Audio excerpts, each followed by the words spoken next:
Hello, hello, hello, hello. I believe we are live once again through the power of the internet. Oh, Oliver, how you doing? I've just started streaming. Literally just started streaming right now. You are live. Oh no. To everyone. If you want to join either chit chat or third chat room and wait for your game, you are more than welcome to. Okay. Okay. Okay. Goodbye. There we go. That was Purple Crab just joining the wrong channel there. He's got admin permissions on the Discord, which meant that he could, in fact, join. I'm currently just getting up the chat for the YouTube stream right now. If you're watching this in the future, know that we do stream this on YouTube. You should be able to tell that it's being streamed on YouTube. Currently, and here we are. So this is the Fatal Knockout Christmas Tournament. We're actually pretty much ready to go for our game right now. So what we're probably going to be doing is, first of all, I need to actually that's the wrong thing. I need to extend this to make it so it fits in the UI a bit better. There we go. Yes, so as I was saying, we're pretty much ready to go. So what I'll do, I'll get into what these guys are competing for, because nowadays we pretty much do a prize for every single tournament that we do. I'll get into what we're competing for shortly. But I think we're probably just going to get straight into the game in about a minute, I suppose, which is pretty exciting. But yeah, so oh, sorry, I'm just checking the Discord chat. Everyone's getting ready to go. So, in fact, before we get started, what I will do is I will show the current live brackets for everyone to see. So today we're starting off with Electrode versus Six. Six making a comeback to the competitive scene. We haven't seen him in a while. We got Father of Greg versus Mistake. I have no idea. I don't know how I'm going to do that backwards as well on the overlay, but I'll figure it out. And we got Fabrain versus Purple Crab, someone who also hasn't been in the competitive scene for a while. And yeah, so we've got these 3 games happening concurrently. We're going to be watching Electro versus Six, and whoever wins that will play Draconis straight away, which is pretty exciting. It is a double elimination tournament, so you can see we do have a losers bracket as well going on. We're going to be streaming mainly winners bracket games until we eventually have a finalist for the winners bracket, and we'll move on to looking at some losers bracket games as well. Cool. Right, without further ado, hello JJJ, let's go. I don't know how to react to you, otherwise I'd love to do that. But yeah, let's jump into the chat and we'll get going. Hello. Hello. How are we doing? Hello there. Are we doing good? Yeah, I'm fine. Yeah, we're good. Good. Right, okay, so, yeah, we might as well get started. So, if you both want to roll off to see who gets the decision of who picks first, that'll be good. Okay. A 1. Great start. Oh, great. This is going to be great. A 5, okay, so... Yeah, you can pick... you go ahead and pick first, Electrode. Okay, sure. Okay, so I was debating Gambler, but with my dice luck, that's not going to happen, so let's go Mercury. Right, okay. Interesting. Okay. Trying to think of all the times I've gone against them, and if it would be best to go for the usual. What is your usual again? Well, let me give you a hint. Oh, 0. We didn't see 0 the entirety of last tournament, so it's good to see. No, we've not seen 0 for a while, I don't think. Amazing. Right, okay. Right, good luck, guys. This is just a best of 1. So whoever wins this moves on in the winners, and whoever loses this goes to the losers bracket. Good luck, have fun, and I'll see you after the game. Goodbye. Alright, yeah, see ya. Yep. There we are. So, we have our fighters selected here. Let's get going. The brain.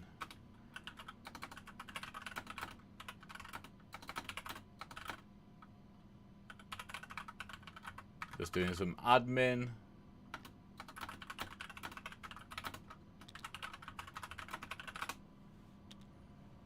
Cool, cool, cool. No doubt. I need to actually jump into Master so I can see what's going on.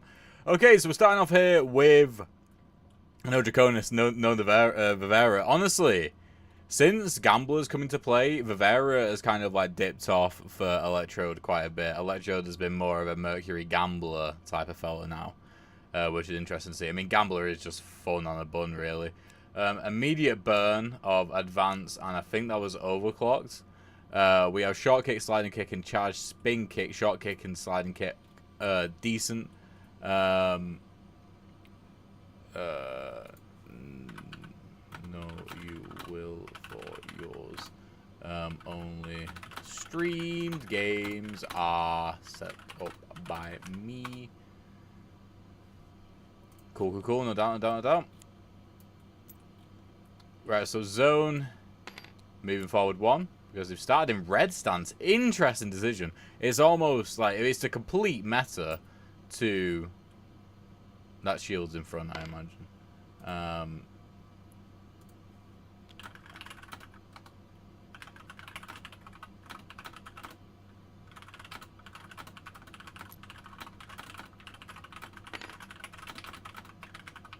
One second.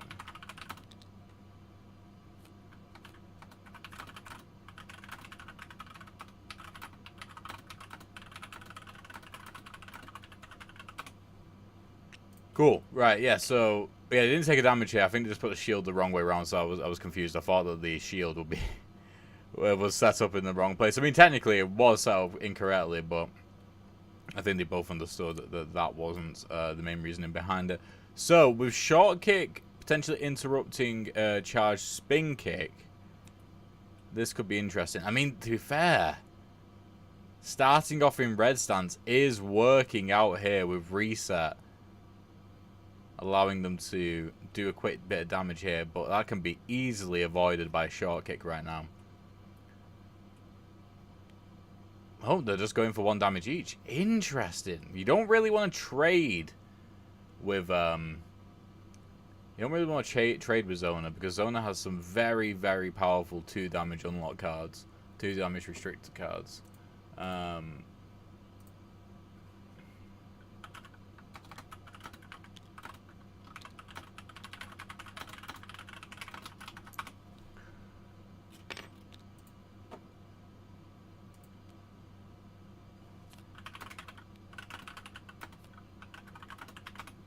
Yeah, they got 3 2 damage restricted cards, so trading 1 for 1 there, I don't know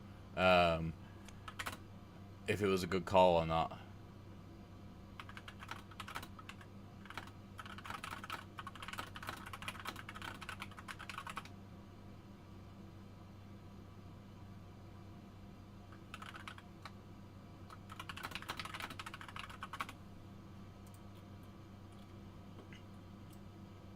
Okay, so Clamp is surprisingly low, possibly the lowest restricted.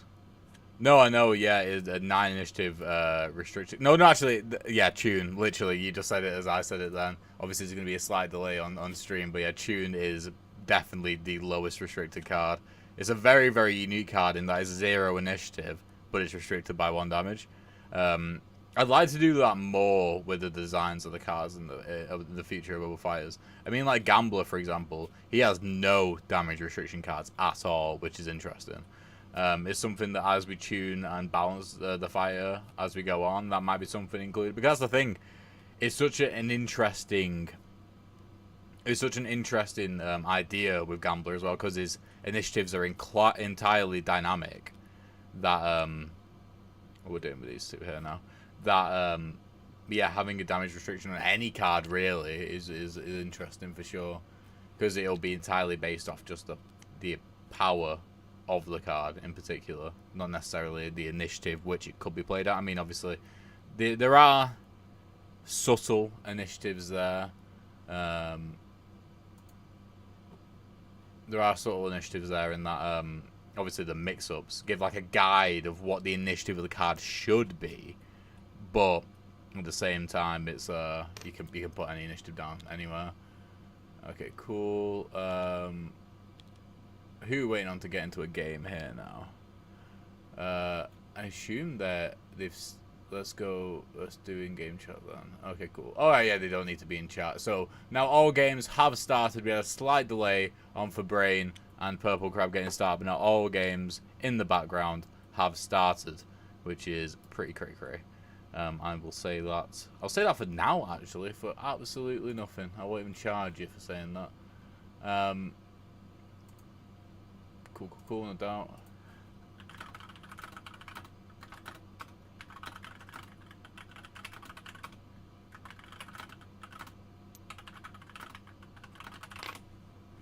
Whoever wins this as well has to face Draconis. He's just eagerly waiting in chat right now. It's gonna be scary for anyone. I mean, Clamp's a bit unfortunate here, isn't it? Because they would have played Clamp in hope that Mercury would do some damage, but Mercury literally cannot even do damage. I mean, yeah, literally none at all, because that push isn't not even close to a wall. They have run into Overrun though, which is interesting.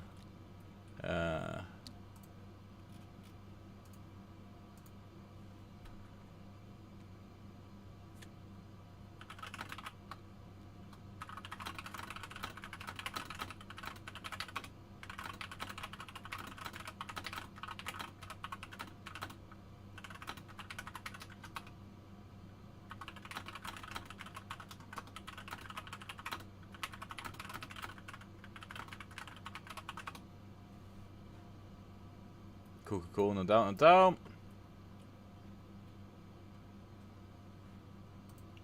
Right, so we got Center being played here. Center, great card, just to like sort of say, I don't know, I don't think you're gonna do anything to me right now.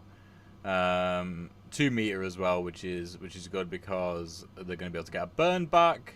Also, the option to either change stance very quickly, and they are still in red stance, which is crazy. Like the fact that they've been in red stance the entire time, I mean, it shows because they've stayed in the center of the board the entire game, which is something that never happens with a 0 versus Mercury game. Usually they're running about the board constantly.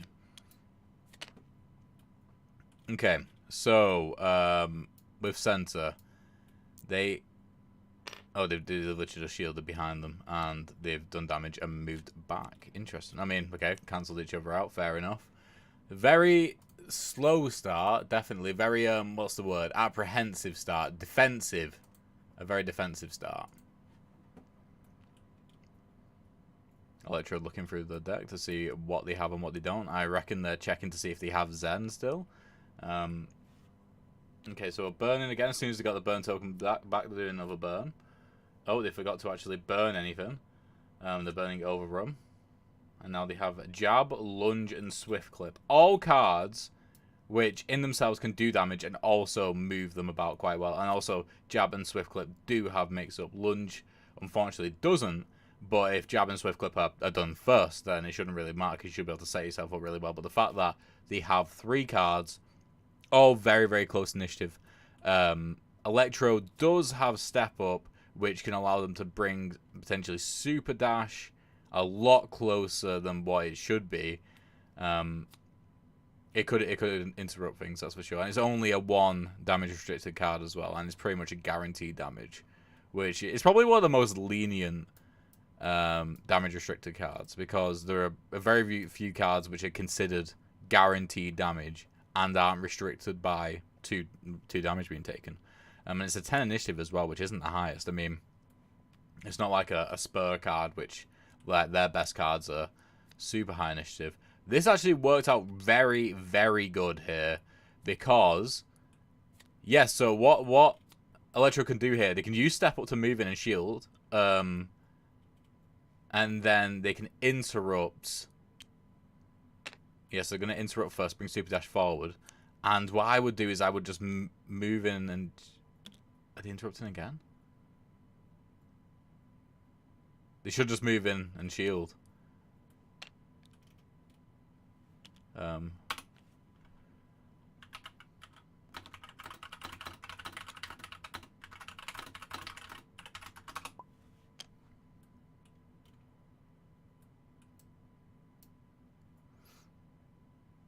Yeah, move in. Yeah, thought so.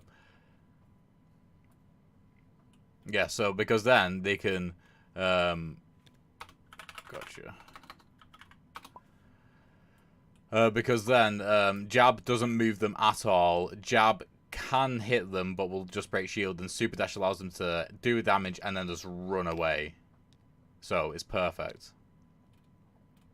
This works out. It's not even a trade. It's just literally just 1 damage, and then just running away. Beautiful play. That worked out so well.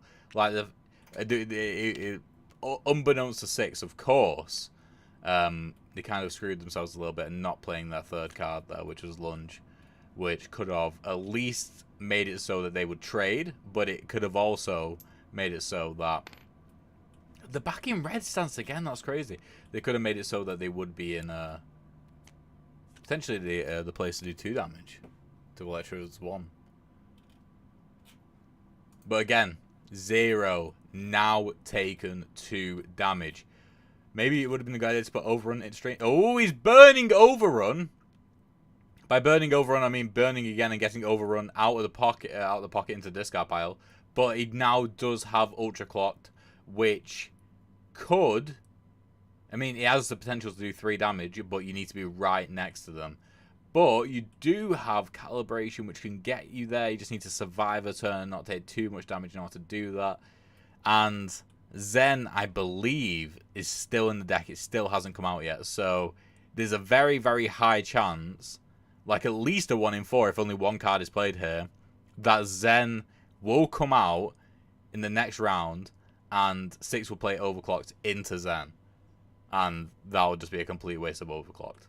Of Ultra Clock. That's why it would have been really, really good to keep Overrun in the hand, or put it back in the hand, because it's so good. It's like, it's a better card than Ultra Clocked at doing damage. It's just Ultra Clocked has the ability to do 3 damage, but it also has the ability to do at least 1 damage from range. You know, so it's got that. It's got a bit more versatility than Overrun, but Overrun is literally just run in and do 2 damage, and that's it. You know what I mean? So it's one of those where it would have been good to keep in, but the deck is going to reset. The deck's going to reset as well with, if they play Ultra Clock now, with Ultra Clock potentially coming back, with Overrun potentially coming back, with the other two damage cards potentially coming back as well. So it's almost like we're just waiting on what that redraw is going to be, because is there even any point playing? There's no point playing Ultra Clock now at all, and that would have been interesting to see.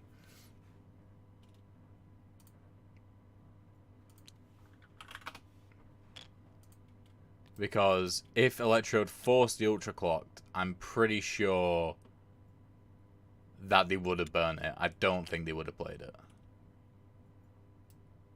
So Dash gained the shield, which isn't going to matter. Yeah, it would actually matter. Did they put it behind them? Why would they put it behind them? Sure, they put it in front of them. Oh, are you going to interrupt? No. Okay, good. I was going to say. Oh, what is happening? What are you doing? There's no way that you could take damage in the back, surely. Because, right, okay, so you gain the shield with the meter. So now you have the opportunity to move 2 forward. But they could just do damage in front. Yeah, they'd always do damage in front. So they move 2 forward, they're not interrupting. A calibration.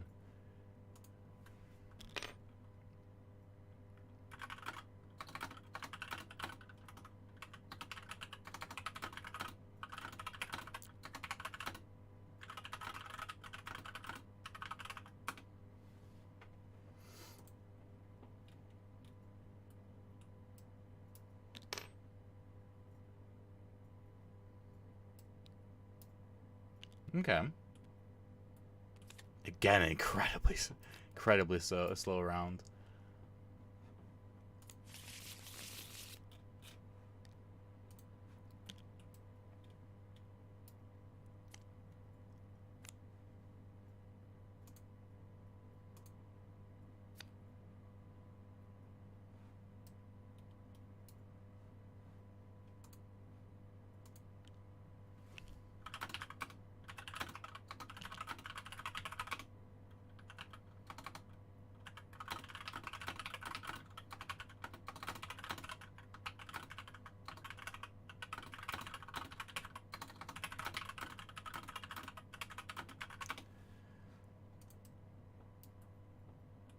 No, I agree, Draconis. So the starting trade was quite surprising, especially with Electrode being so averse to risk. But then it's just the game sort of like halted from there, and Electrode is only taking fights where he feels like he's, or like only setting himself up. Well, he's always setting himself up so that they're both at a disadvantage, so he can't really be surprised by anything. And Ultra Clock is still in the hand, which is crazy.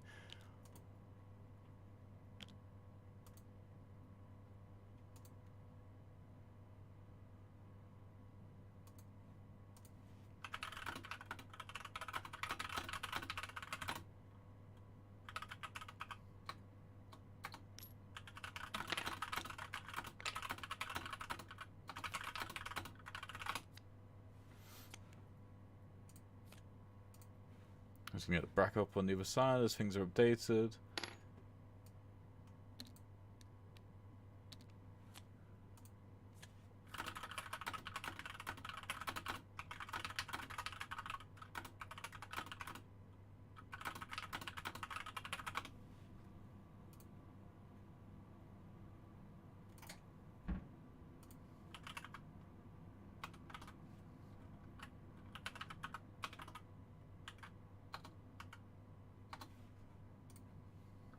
Sorry, just setting up the next game.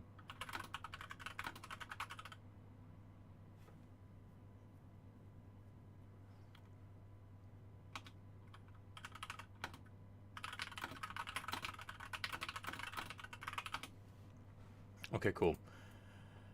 That's set up now. Jolly good.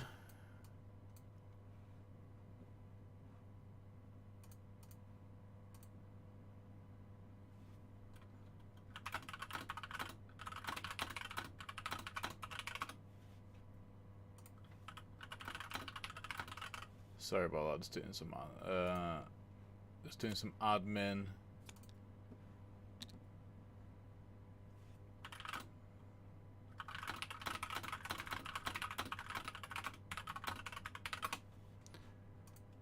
Right, okay, so... Oh, Ultra Kick is in the hand! Sorry, I need to pay more attention to the actual game, but there's so many more games going on. This is probably the most concurrent games we've had in a tournament happening, sort of off-screen.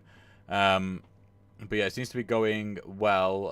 Purple Crab is now facing the unpronounceable name. That's happening in the first game, the losers bracket. Father of Greg won, and they will be...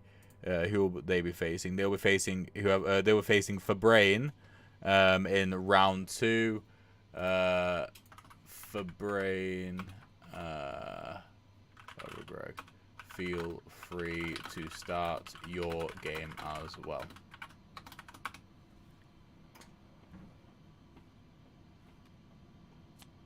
Oh, Ultra Kick has just gone down straight away.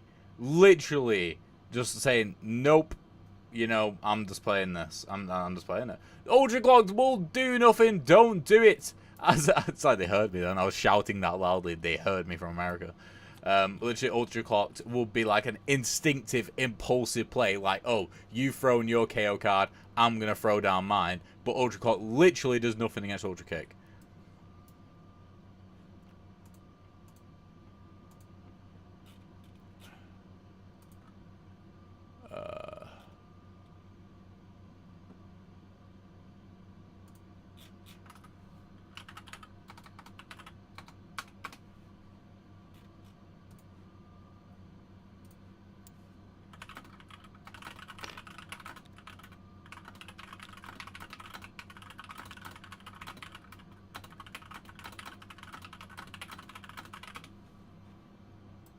Okay, so Ultra Kick resulted in 2 damage being taken.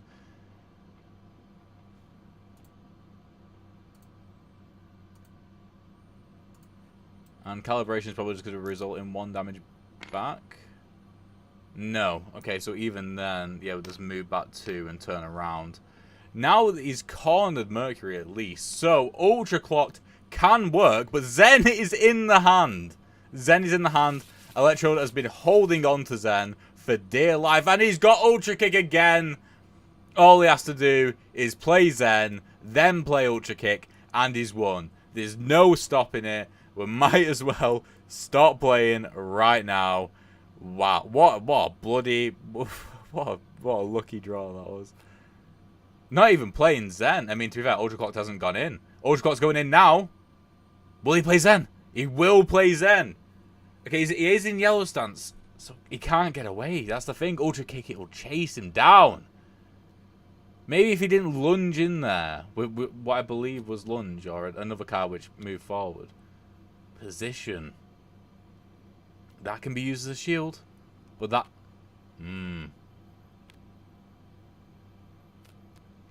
Interesting, because if he moves... Can he move 3 away? He can only move 2 away of Ultra Clocked. Oh, that is a sticky wicket. And there we've got Zen as well that can interrupt. They're not quite on the right bit of the meter track here to be able to do anything with interrupt.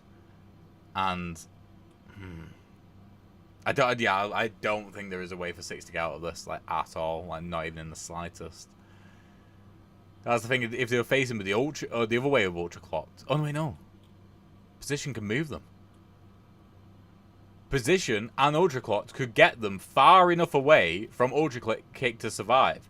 But then there's Charge Kick, sorry. But with Center, if they shield behind them and just run, then they might be able to get far enough away because they can get 5 spaces away. So 1, 2, 3, 4, 5, which will put them about here. And then Ultra Kick can move them. Ultra Kick can just move them too far, can't it? There's not really any stopping this. I think they're trying to figure out now whether there's any way for 6 to survive, and I think that just Ultra Kick having 6 movement and not even being used for the 2 damage. And then Charge Kicks, of all cards, Charge Kicks being the one to say, yeah, GG. There we go. Right, and we are done. I'll head into the main chat and talk to them. The fact that it was Ultra Kick was just kind of insane. I can't believe you redrew Ultra Kick straight away. That was insane. I don't know That's what how. I'm saying. Like, here's this hand. This could have been, like, super painful and set up for next turn, but no. No, I just managed to draw a card that's like, there we go. Yeah, literally the entire time I think you guys were trying to work out whether or not 6 could survive. I was doing the same, and I'm like, no, Ultra Kicks is just 6 movement, so you can't run away from that. Because Charge Kicks would have finished you off, I believe. That was honestly my biggest thing, because it's like, okay, I could use this for a shield, but I wouldn't know where to block. I'm going to have to switch stances here. I can't outrun it because he can just immediately out of nowhere use Interrupt and put his Ultra Kick before mine. So I was absolutely going to do that, so no matter what. Well, that's the thing. He didn't even need to do that, because if he shielded, then just use this card. Oh, to be fair, you would have to change stance even if you didn't want to. I would have to change. Yeah, so... Yeah, okay. No, yeah, you're right. Damn, GG. Well, and that was, I can't have 2 shields, so... That is true. So, yeah, the good game. So, let me get the bracket up. Who are you facing, 6? I believe I'm facing Draconian. Oh, yeah. So you will be. Facing some... Yeah, so and depending on how this next one goes, I might be out even faster. Yeah, so, 6, you'll be facing whoever loses out of Father of Greg, and Fabrain. Which is a game that's going on right now, so you have a little break. And Electrode, yeah, Sweet. You're up against Draconis, like, right now, pretty much. Ready. Cool. Right, I will make sure to pop who you played as and the winner in chat and at Yapif. Will do. And I will get the next game set up. You might as well just stay in here, Electrode. Okay. So, yeah. Right, see you. See you in a bit. Okie dokie, there we go. First game donezo. Let's load this back up again. Right, okay, so, yeah, Draconis versus Electrode, and we have the unpronounceable name versus Purple Crab, in the losers bracket right now. I'll just get this up on chat, and, if I open Photoshop and then bring it up on the other window while I get this sorted, only I can have, 2 shields. Am I wrong? Did the same thing happen with me and Marcy? I don't remember. Oh, but the, redraw of the ults, maybe. If Marcy... Yeah, because Marcy does play Mercury, so that might be the case. Okay, Electro versus Draconis is going to be an interesting one. Draconis. So yeah, this is what the bracket's looking at like right now. So this is the losers bracket game, which is going on at the moment down here. They will play whoever loses out of this game, which is going on right now. And 6 is just waiting for the decider between Father Greg and Fabrain. Crazy times. Right, okay, let me save this overlay. Overlay hee-hoo. so we can get this set up for the next game. Boom, clap, I'm in mum's car. Change the image to properties. Browse. There we go. I mean, if you go in the cross table, it does not look favorably for Electrode, lol. Let's actually have a look at the cross table. Let's do it. Go there, and then we'll go down to... It's in players, isn't it? Cross table. Let's have a look at Draconis versus Electrode. 4-0. Yeah, so Electrode is yet to beat Draconis in a competitive match so far. I mean, no one has a positive win rate against Draconis. The closest one is Father of Greg. Cool. No doubt. Website updated. Let's go. Right. We just need. Yeah. So Draconis, we just need you to jump into the chat with Electrode. Jump in. Playtesting when ready.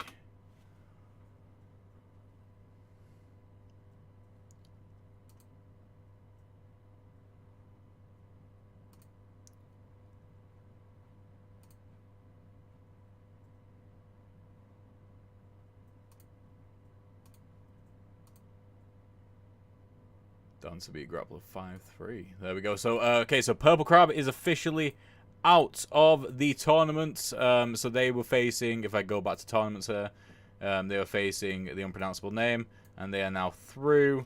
So the unpronounceable name is now through to whoever loses this game.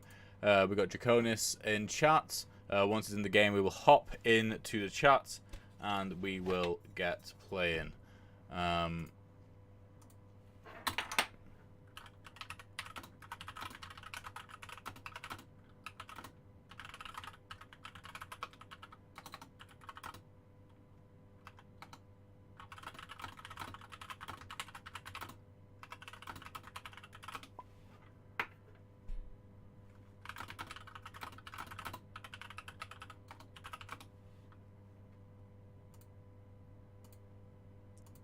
Alright, there we go. Let's jump into chat and let's get going. Hello! Hello. Right, okay. Hello. Let's roll to see who gets to pick who goes first. Okay. A 1 again. Again! And a 4. Okay, so Draconis, are Okay. you picking first? Gee, I wonder what I'll choose. Are you gonna pick first? You are picking first. Okay. Yeah. Okay, fair enough. I'll go with Mercury again. There we go. I Cool. don't think I've played against Mercury. Have I played against Mercury? I don't know remember. I don't know if Sure. Dance, to be fair. Okay, cool. Good luck. Have fun. I'll see you after the game. Goodbye. Alright, see ya. Right, okay, there we go. Sorted.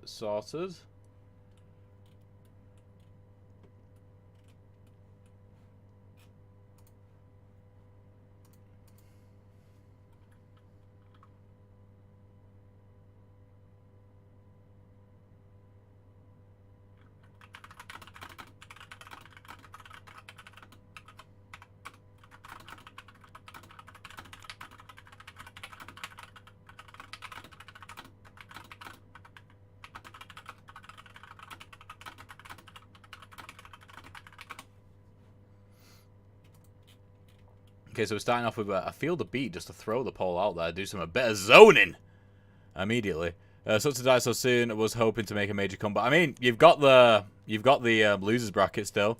You'll be facing whoever is it out of this? It's not out of this game. It's out of the Father of Greg for Brain Game. Yes, it is. So you can definitely still make a comeback, 100%. I will say that. So don't worry too much about it there. Okay, so Field of Beat has thrown the pole out. Dash with the interrupters brought nothing forward. I think they're still trying to figure out where the pole's being placed.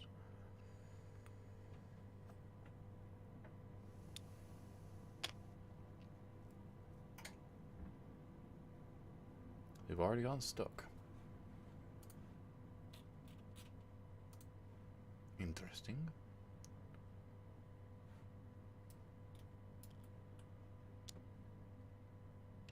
Okay, so feel the beat as what's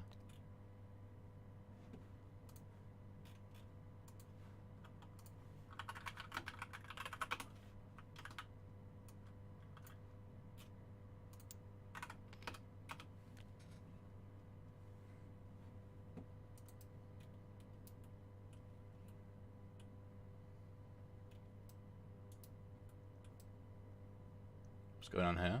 So they've played a shield, and now it's dash time. They can pull themselves towards the pole, but they can at least make it so that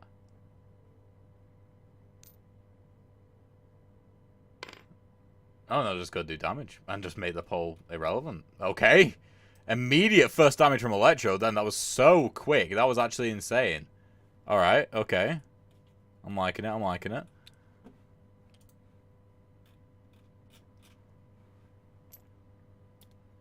And dancers pulling themselves towards the pole. Oh, they moved backwards. Okay, so either way they go take damage. Fair enough. Just a nice trade then. Electro with the early trades again. I mean, it served him well in the last game, 100%. But it's not like him at all, really. Now facing the wrong way. Switch up will get them back into the action very quickly. Engage is there to be played though, which can result in at least 1 damage.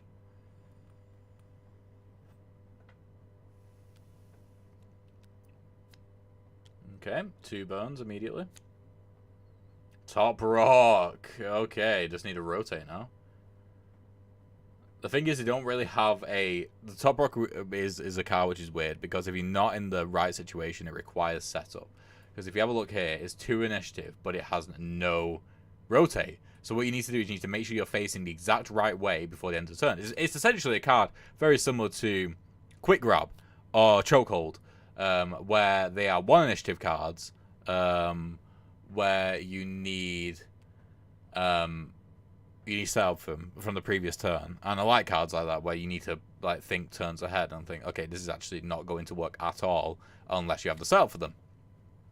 And Top Rock's similar, because they can't rotate, so you need to be facing the right way, otherwise it's not really going to do anything. It can be used, unlike the other cards though, which is why it's a slightly higher initiative, but also it is from a very mobile character. To just leave immediately, leave any potential fight immediately. It's a great card against KO cards which aren't super high mobility, because they can get you 3 spaces away very quickly. I don't think there's any other card in the game which has a 3 movement, which is 2 initiative, because movement is usually gated quite low. Well, it's gated very strictly, oftentimes between initiatives. I don't think there is a 2 initiative card which does a 3 movement or more. Definitely can't think of one. Anyway, so all these cards have been played, not much has happened. Engagers are going to pull them forward and miss the attack, but now they are in close range and they are set up perfectly for Top Rock. Let's see if Electro draws Zen. He's been drawing Zen at just the right time right now. He doesn't. He just draws Step Up, though. I can't remember whose initiative it is. I'm pretty sure it's Draconis's, so that won't really do much. They have Breaking as well, which is interesting.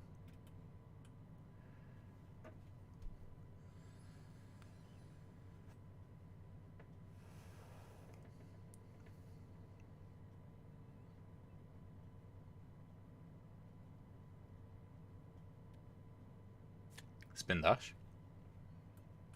5 initiative movement card, just to sort of move around, maybe get behind Dancer. Maybe Electrode has.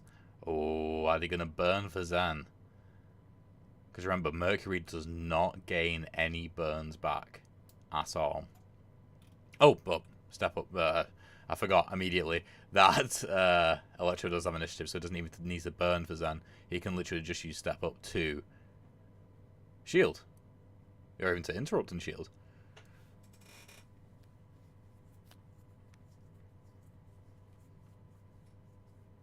He's going all in. He's using a lot of meter cards as well, which would give him an interrupt. And so he's sort of wasting that interrupt on the meter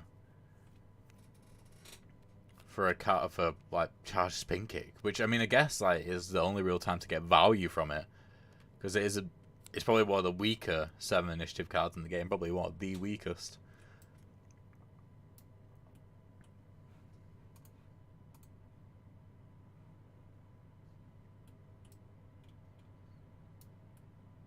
So we've got Step Up, which I think will just be used for a shield.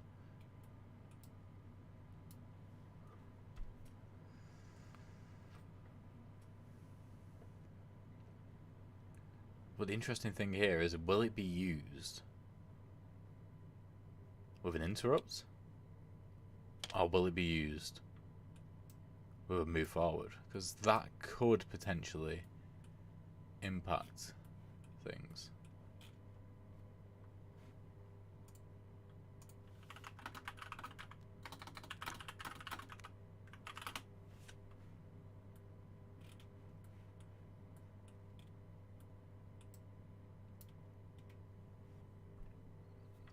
That was an interrupt with the meter track.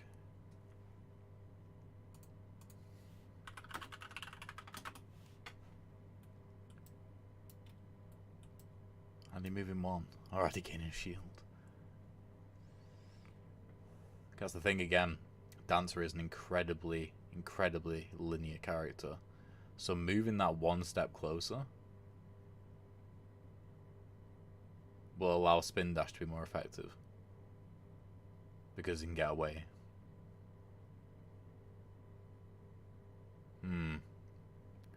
But with the rotate of backs, oh, is that a good idea?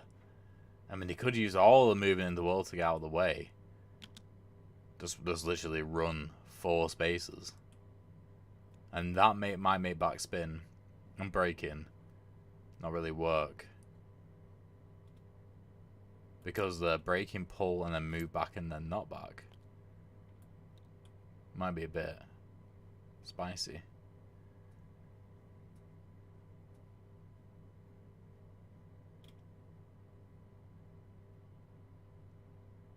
They can guarantee damage here, but it will just be a trade. I don't think there's a situation here where...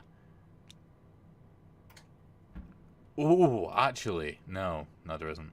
I was going to say there might be a situation here where they could do 2 damage, but I'm pretty sure they can only do 1 damage as Dancer. In which case, it would just be a straight up trade.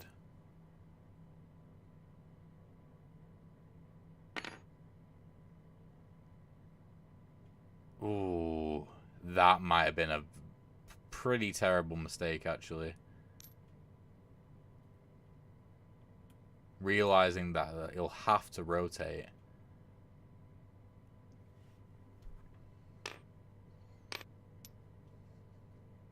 Yeah, I think he's realised that having to rotate at the end makes it so that he can't even move a lot forward with the movement.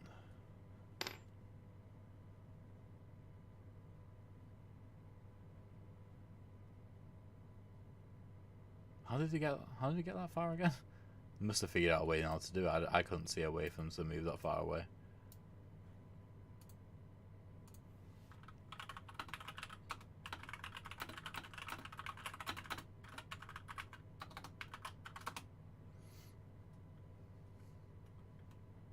Holy shit, Father Greg just lost against Fabrain. Fabrain is V, who's the lowest win rate fighter in the whole game. Just lost against Father Greg's boss man, who has one of the highest win rates in the whole game. And no, so just won, sorry, against Father Greg's boss man. And it won 5-0.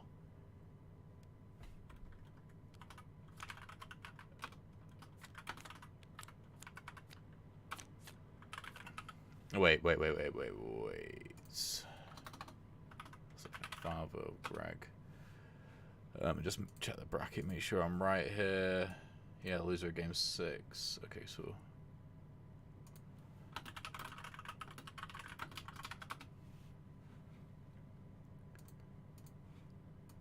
Alright, okay, so let me just scroll down here. And then whoever loses this one is facing the unmentionable name.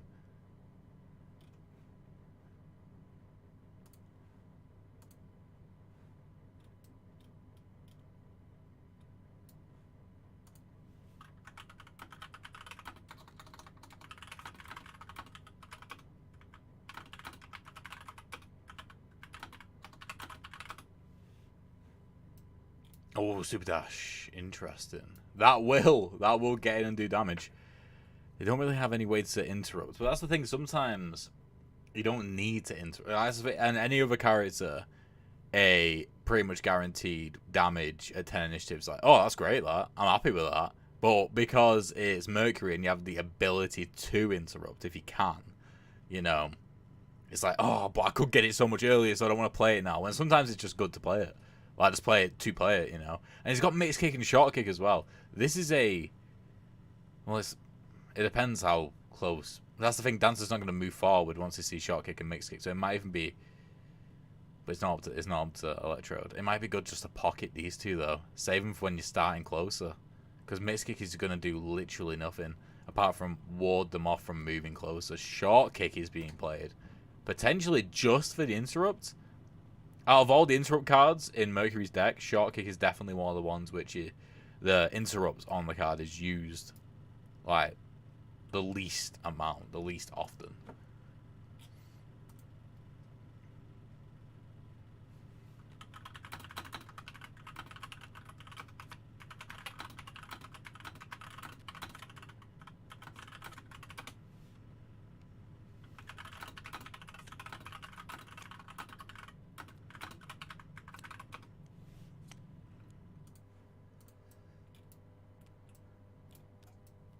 Right, here we go. Starborn and Downrock have been played so hard to cast with Dancer because of how crazy their cards are. So they've moved the pole 2 forward and moved 1 back. So staying in that all-important 3 range.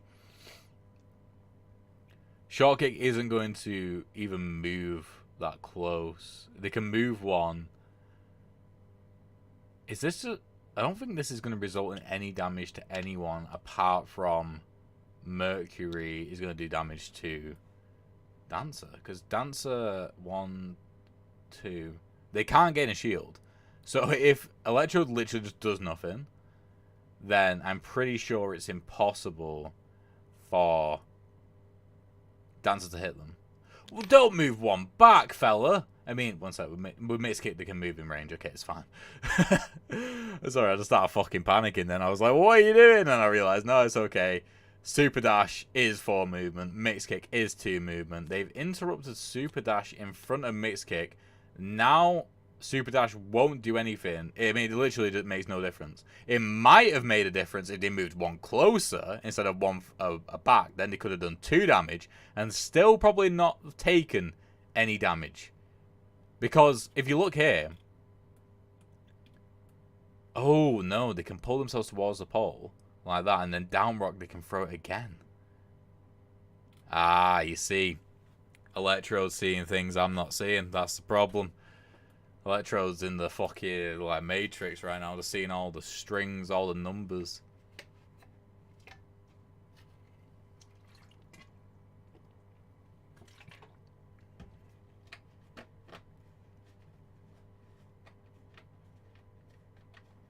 Electro's playing a blinder right now. He's playing so well.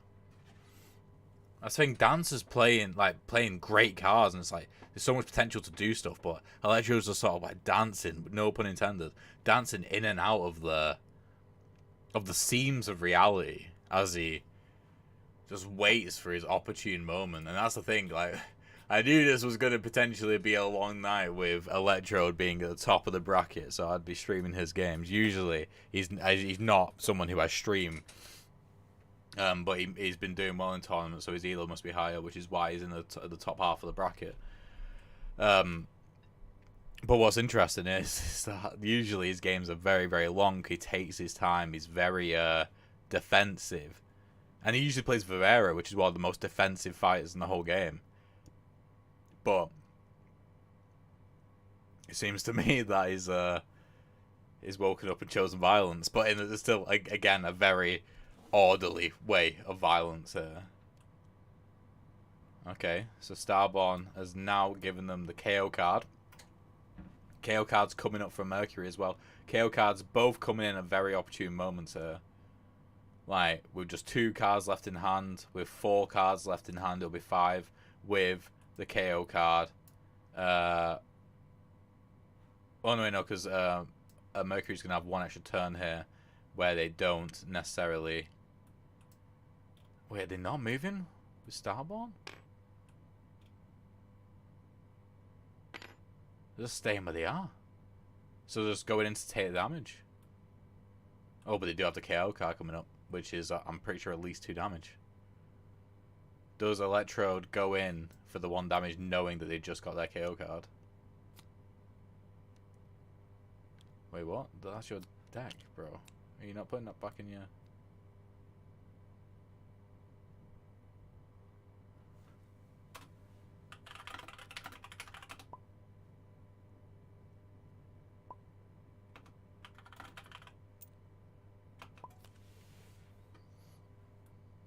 Oh, Electrode is going in, as me and Draconis were sorting out the deck issue. Electrode just decided, you know what, I'm going in, I'm choosing violence today. I'm going in and doing damage.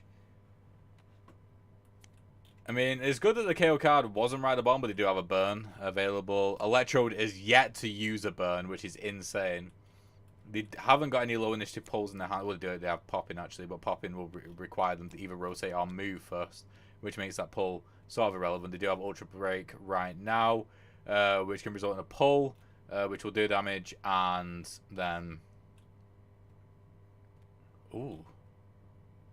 Yeah, because it's a pull up to, so they don't have to go all the way to the pull, and then they can just do 2 damage in the back, and that's 3 initiative. But they do have Zen, which can block the 2 damage by putting the shield in the back of them. Let's hope that he's familiar enough with... Yeah, so Ultra... He's not going to be able to see Ultra Break beforehand. But hopefully when it comes out, he knows enough about the card. Like, he can identify that there's 2 damage going to the back of him, 1 damage going to the front of him, so it's better to shield behind him. He's putting Zen down. Is he gonna burn? Is Electro gonna use his first burn? No, he's not. Okay, Ultra Break has gone in. We do have Zen. Zen coming in at the most opportune moment every single time. It's always near the bottom of the deck, and it's always played when it's needed most. Put that up there.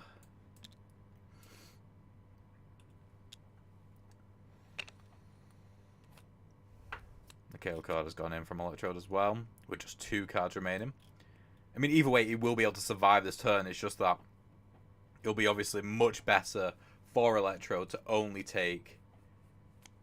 He might not even need to take any damage here. He might not even need to take any damage whatsoever. Shield behind. Shield in the front. Probably because he's going to rotate and run, but in which case you probably would still want to shield behind you. Oh, he interrupted anyway. Okay. And pop in.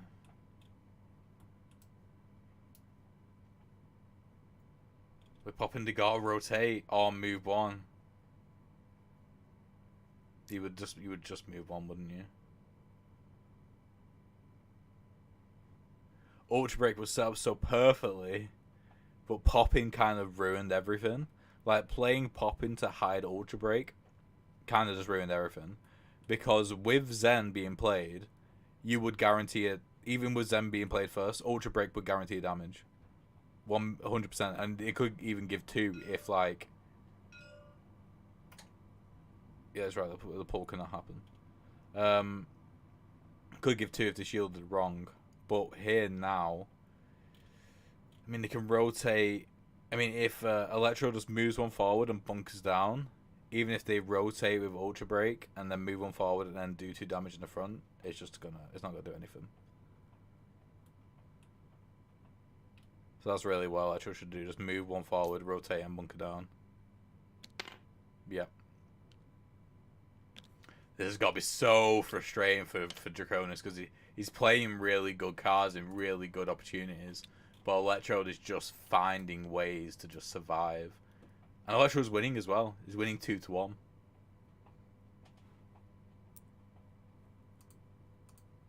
How's the bracket looking at the moment? So yeah, we got Fabrain. Fabro Greg versus 6 right now after Fabro Greg lost surprisingly to Fabrain, not because of Fabrain's skill, but just Fabrain playing V. He has the lowest win rate in the whole tournament and in the whole competitive scene. Like, if we go to characters, not head to head, just go to home, and we look at characters, V. Oh no, wait, their win rate has now actually gone up to 35. So it's actually just like leapfrogged 0 and Cage. But they were at the bottom. And look at Bossman. Bossman was higher than Axel until that loss there. V is one of the most played fighters though in the scene. So even though she might not necessarily be the best, or at least people haven't found the best way to play her, people are still enjoying her, which is good to see. But yeah, whoever wins this will face a lethal for Brain right now as V. Ultra Kick has gone out. Ultra Kick has gone out. Does he have a counter? He does not. He's going to have to burn. He's burning immediately.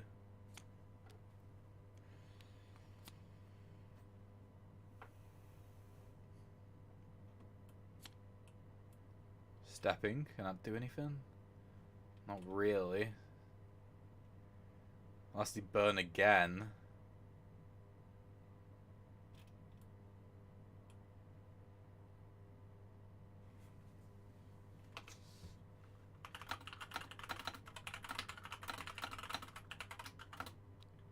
No, okay, cool. There we go. I think they saw me typing and realised that they need to use a burn for that burn.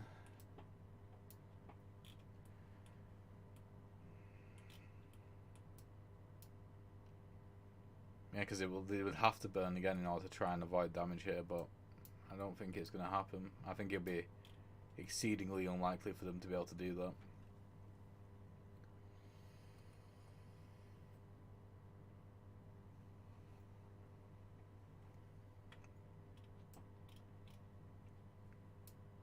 Spin's used remarkably, like, little. Like, spin is rarely ever used, and spin's such a powerful card, but I think Dancer wants to get in and out quite a bit, so it's rare that they're actually there, but, like, it's just, like, a fantasy of mine just to see, like, Bossman charge up with, like, a combo card. I'm gonna knock you into the wall and just do 5 damage to you. And then Dancer's just like, I'm just gonna turn you around, actually, and then you literally can't do anything.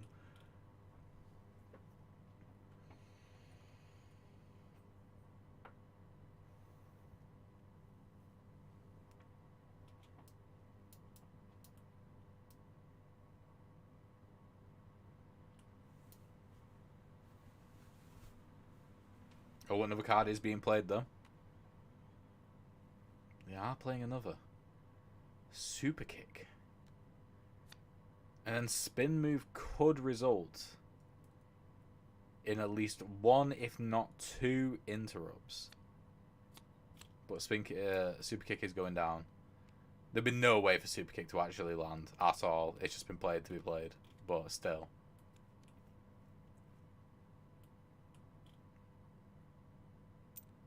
Okay, so step in, moving back 1, and throwing weapon. Yeah, there. But Ultra Kick is just going to allow him to go in, do 2 damage, and then just run away. Literally just run as fast as he can.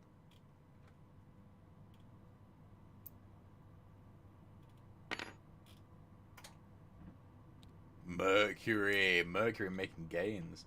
What is he doing? Why did he do that? Oh, to goad him into the... Oh, what a fucking alpha male play. Literally, wait.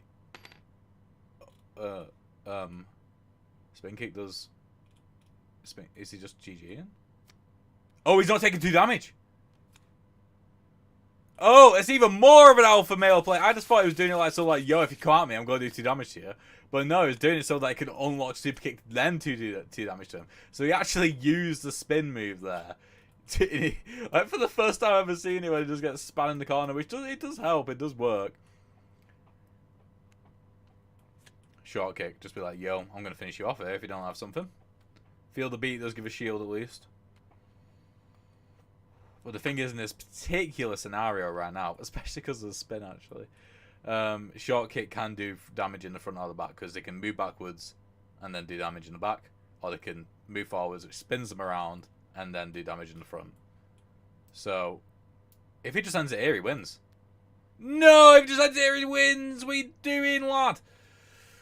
Oh, fucking hell. Imagine if this was a comeback now. Surely there wasn't another way for him to... Like, literally, there was on the meter, he just getting a shield. Is he getting a shield anyway?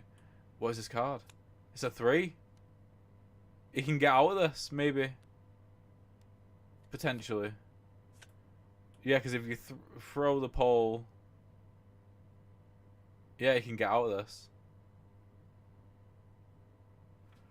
Electrode, what are you doing, lad? That was GG. He just didn't know it was GG. He did not know that it was GG right there.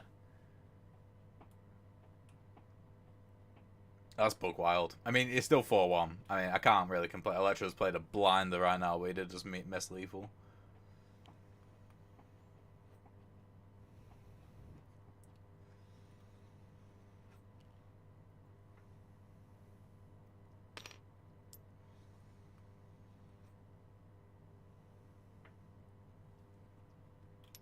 And then pull yourself towards the pole.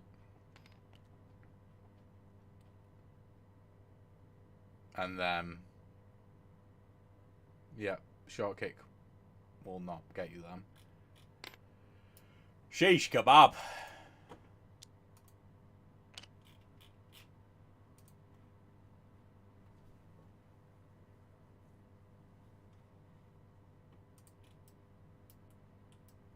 Is he going to at least turn around with short kick or sliding kick?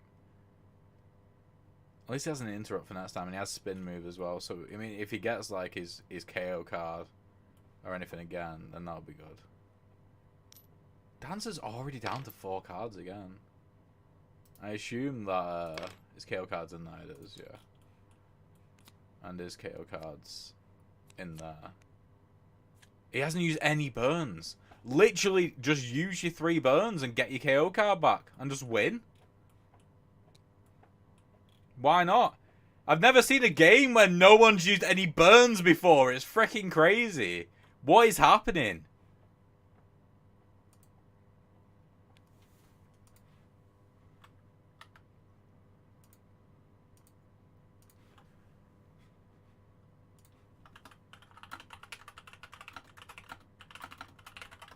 Oh shit, he's burn. I literally was about to start a poll where will Electrode ever use a burn. Oh, there we go. Ultra kick. GG. Fucking hell.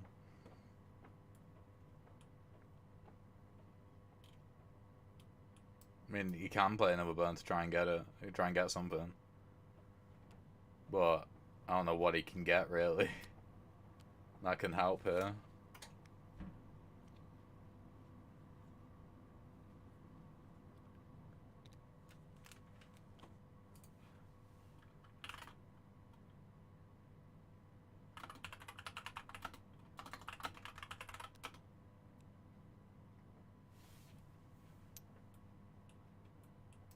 GG. There we go.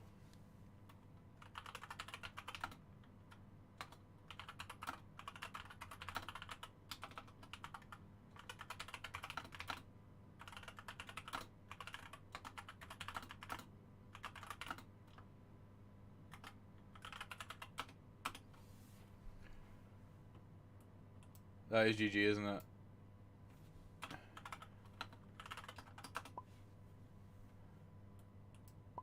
Yeah, okay, cool. Shit. Oh my god, what a game that was. That was crazy. Literally, like, you were just dancing on the outskirts of all of Draconis' attacks the entire game. I literally... They called Draconis the dancer. Yeah. No, you did miss lethal, like, 2 turns ago as well, Electrode. Oh, did I? Yeah, literally. I think it was short kick, right? Yeah, it was literally short kick. Like, it was unblockable because you were facing the wall. And I was like, oh no, Draconis used spin for the first time ever. I should just went for that. I could have mixed up into the wall and I could just spun around. I forgot about that. I was like, yep.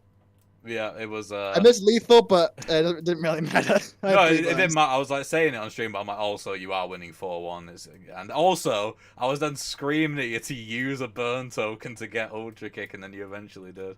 Yeah, I was like, yeah, I can just do that. It's fine. You hadn't used the burn the whole game up until that point. It was. Like, I'm very surprised about that fact. I was just playing my cards, I think. Yeah, that's usually Mercury's downfall. You use all your burns too early, and then it's over. But I you just didn't. Like, I feel like here's the thing: most cards in Mercury's kit can be used, and I tried to make the most out of everything. I think like that play style, I think was what I was going for. So yeah. No, it worked well. I mean, your 5/1 dancer, Draconis is dancer as well, which is insane. Yeah. But yeah, cool. I think you have a game ready right now, Electro. If I just check the What we're bracket, doing. yeah. So you're up against Fabrain now. Oh, for brain. Yes. And who they beat Father Greg 5-0 V against Bossman. What the hell? That was crazy. I couldn't That believe it. the father daughter has like expanded. Literally. Yeah. But yeah, and then Draconis, you are ready to face. I don't even know how to pronounce the name. The one. Misty. Yeah, Okay. there you go. In the On my lobby way. ready. Cool. Right. Okay. Yeah. Electro, you might as well stay here again. Yeah, Um, I'm here. Cool. And we'll get the next game set up, and I'll see you in a sec. All right, cool. Right, so there we have it. Okay, let's reset the game. Electrode staying in the winners bracket. So far, it's been absolutely insane. For Brain, oh, it's already in chat. It's already ready to go. I need to bloody up here. I need to get the Photoshop sorted. I need to change the bracket again. Oh my god, this game's going so quick. Right, okay, let's get this one up here now. So Electrode versus Fabrain. This might be the longest that Electrode has been in the winners brackets, and he's just playing a flipping blinder as Mercury. It's a 5-1 Draconis, who is the best Fatal Knockout player on paper right now. And then to do that against the highest win rate fighter in Dancer as well is absolutely bloody buck wild. And I can't believe I'm saying it, but it's happening. It's true. And freaking crazy. Not gonna lie to you. Not gonna lie. But yeah. 1 second. Electrode.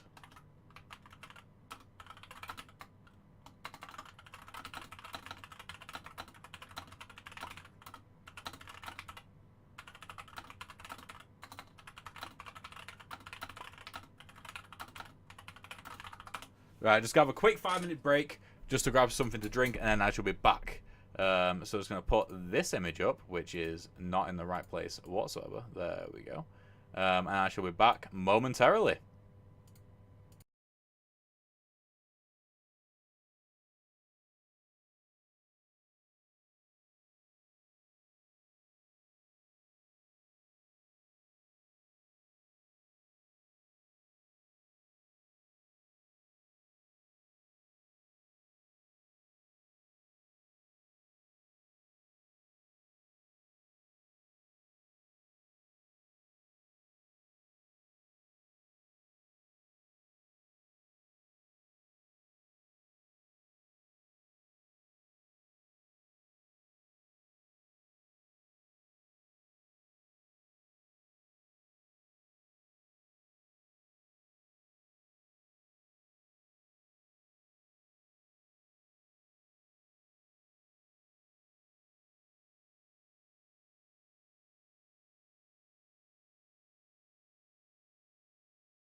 And we are back with some more competitive Fatal Knockout. Right, okay. Let's join the chat. Hello. Hello, hello. How are you doing? Doing great. I can't believe you 5-0'd Father of Greg when he was playing Bossman. That is, insane. I'm like, that's insane. How the fuck did that happen? No, that was crazy. Buster has like the slowest movement speed in the game, I think. He's just slow. That is true, and V can punish that definitely. But yeah, Father of Greg is the only. No, they are joint the two-time winners of a Fatal Knockout tournament alongside Nat as well. So the fact that he knocked them into the losers bracket so early is crazy. But yeah, anyway, cool. Right, here's your dice. Get rolling to see who picks.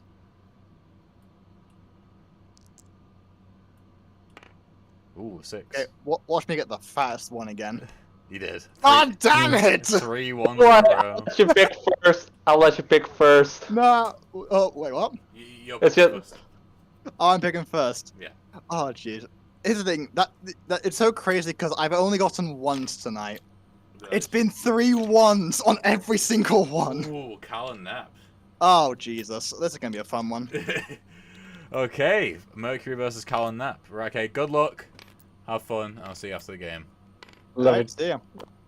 There we go. Interesting. I thought with Fabrain's amazing turnout with V, it would have resulted in him potentially sticking with V, but no. He has gone for Cal and Nap, and Cal and Nap's an interesting one because Cal and Nap. Let me lock his board for him. There we go. Because Cal and Nap. First of all, they're quite. I mean, they're quite like on paper like an easy fighter to do well in. But against Mercury, it's quite difficult because you got to make sure that you don't show your back at any point. You got to be relatively aggressive, but also very patient, and that's also what Electrode is very good at as well as Mercury, a more mobile fighter. And the thing is, Electrode showed how good he was playing against a more Zona type, which is if Calico is released onto the battlefield.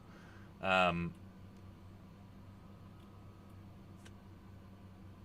when he played against Dancer, but Dancer has the thing as well, so because Dancer can play Zona, but it can also be up close as well. So it's like kind of similar to Cal and Nep, except they only have 5 HP instead of 8, which is pretty spicy.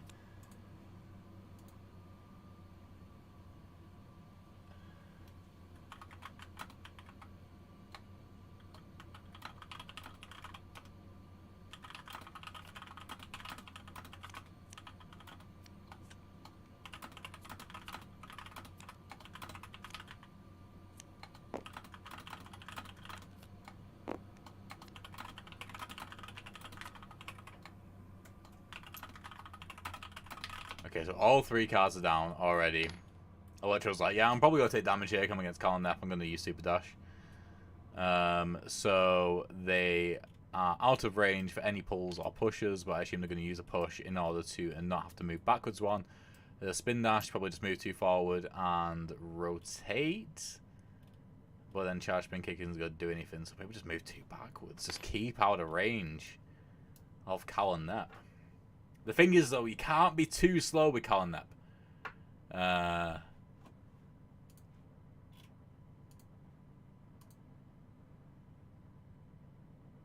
1 damage on Nep and I died, lol. Who was Father of Greg playing against? Is Father of Greg out of the competition already? Who were you up against? You're up against 6? Not a 6. Holy guacamole. Shit. Father of Greg out of the tournament. No, 6 is bad. Definitely not. I spot Father of Greg. Father of Greg, I mean, he's won 2 tournaments. That was insane. He's one of the highest rated players in the game. 6 is doing some madness here. Frickin' hell. Right, okay, so with... Okay, so with 6 moving on, they'll be either facing Draconis or Misty. or mistake backwards, as has just been pointed out to me. Whoever wins this goes to the final. This is a semi-final, by the way. I didn't hype this up nearly enough with the players. I'm like, this is a fucking semi-final. But yeah, so 63 to the semi-finals of the losers bracket, which is pretty insane as well. Okay, and now Cal and Nep are out on the board. They must have used the eject probably on Nep's turns. Or was it? I think it was on protocol. Yeah.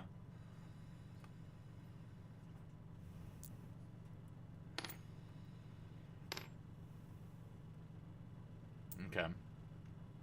And then moving up to with protect protocol. And then they got either eject or rotate, and they're choosing to eject and get Cal out. Do you have fortify up now though? This is a very sticky situation here.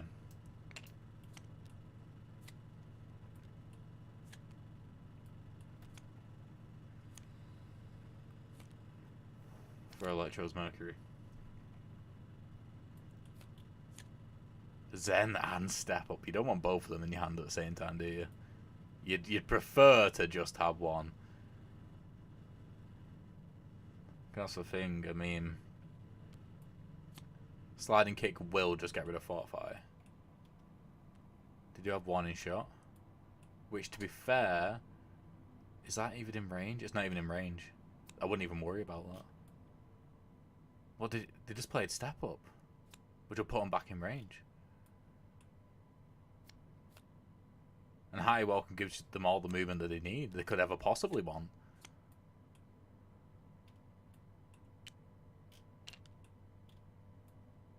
Step Up does give them a shield, though, at least. A shield with Nep and Cal.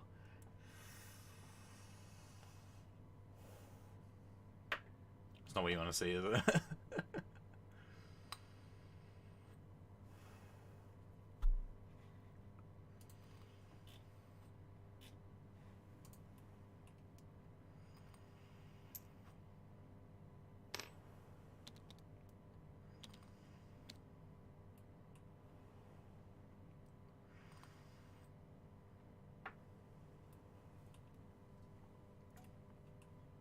So they moved two back here. If they move one forward in the shield, that's fine.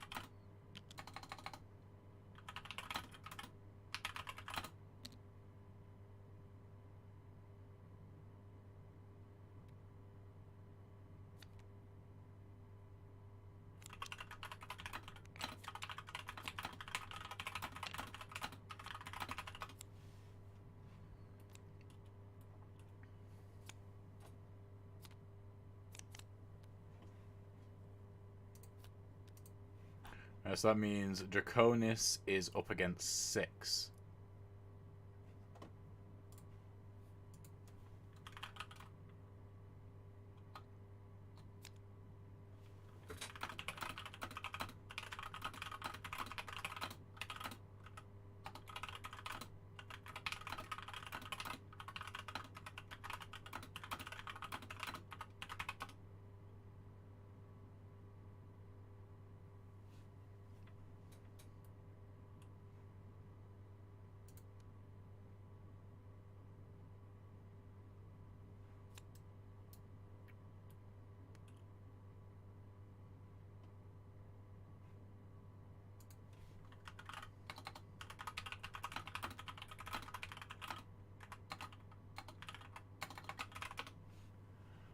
Okay, so we got a Zen coming out again, just like trying to protect as much as possible from the onslaught. There's Neptune, but the thing is, Neptune and Calico are starting to get those KO cards, and Mercury isn't even close to their first KO card. But with Calico out on the field, it's It's anyone's game, really, because Calico only needs to take 3 damage and it's over. You just gotta get through that fortify first. That's the thing. Okay, so Zen will do the damage. And then no, Zen will protect, and then Mixed Kick will do the damage.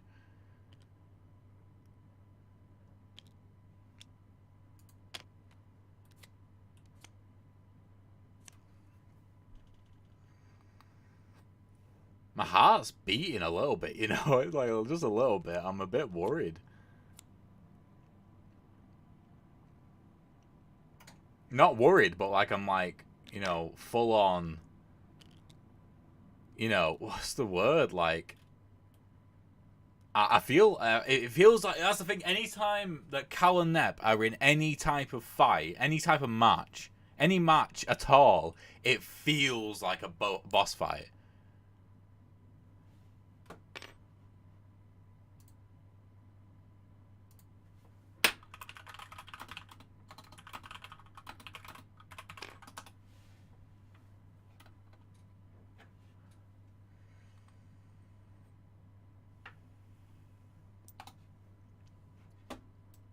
And so when someone has the opportunity to maybe win, that's crazy.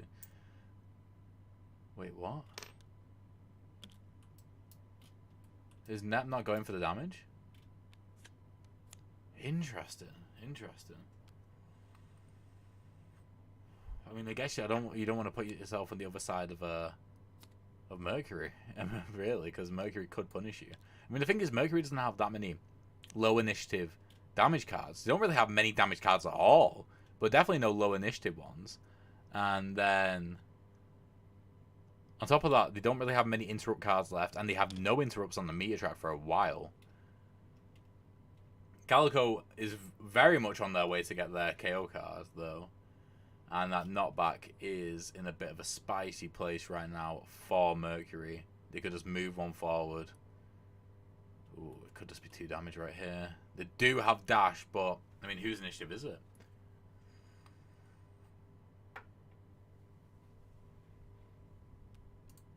Right, so who is it now? So, yeah, 6 versus Draconis.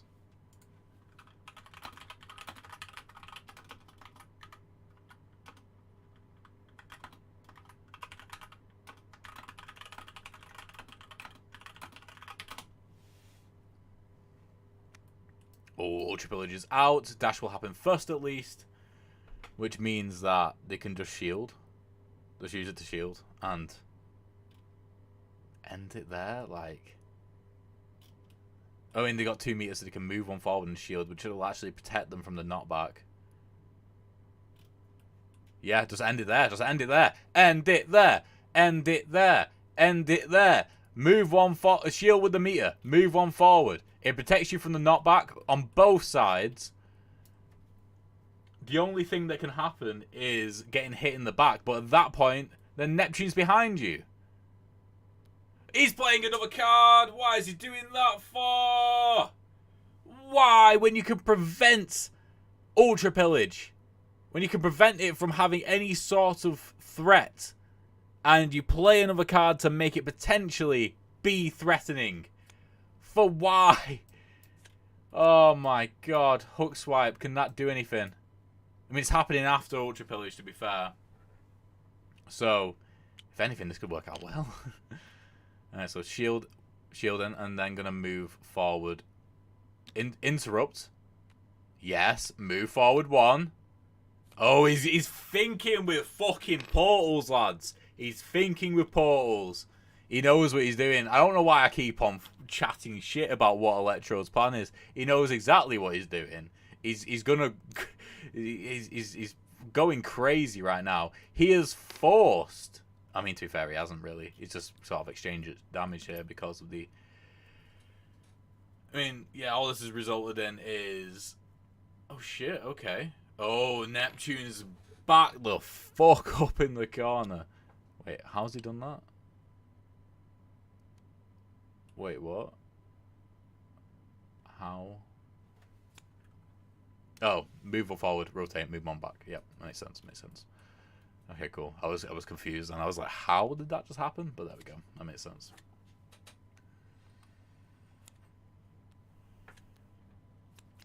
Bloody hell. This is fucking crazy, lads.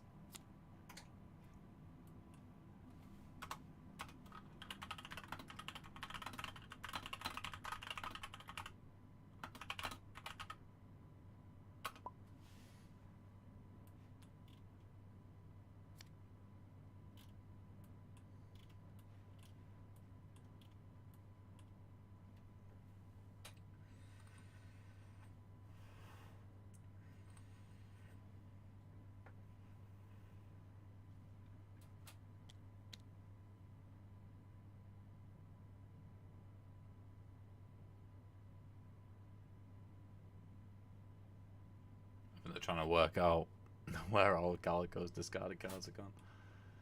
Did you have Cannonball now? This is a bit spicy.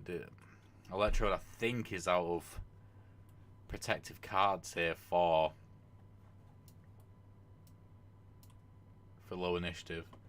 Let's have a look at how the loser bracket going again. Sorry, 1 second. So yeah, with this, it determines the loser of the 4th round, which is facing the loser of this game.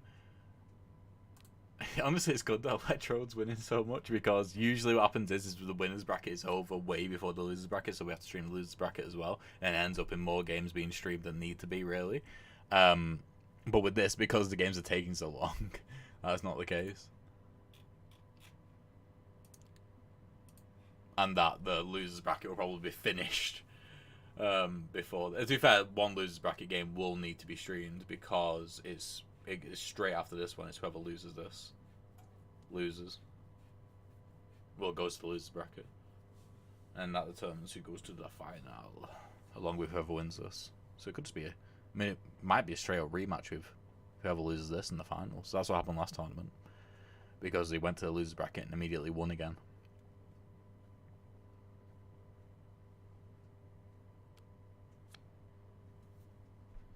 What initiative is Cannonball? 5. Big Dash is 5, so that will just result in a damage. And Electrode is not really in the mood for playing any, for burning.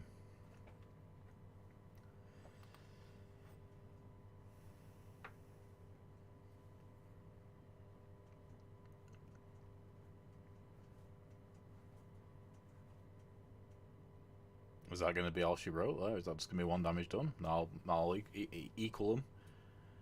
And Electrode's really got to start doing damage, because Neptune, unless he has to, is not going to move. He's not going to move. It would be a good idea for Electrode to just move right into Neptune. Like, just move right into him.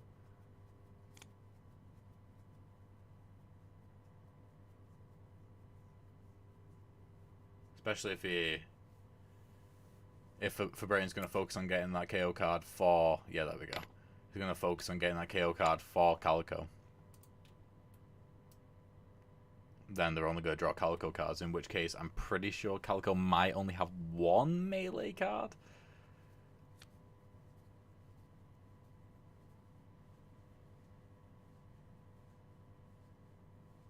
Short kick, interesting. Short kick and switch up will be able to interrupt super kick ahead of whoever's after switch up, which at the moment doesn't look like it will be. Okay, looks like they are drawing Neptune cards because of the fact that they are now in melee range. Neptune doesn't really have many.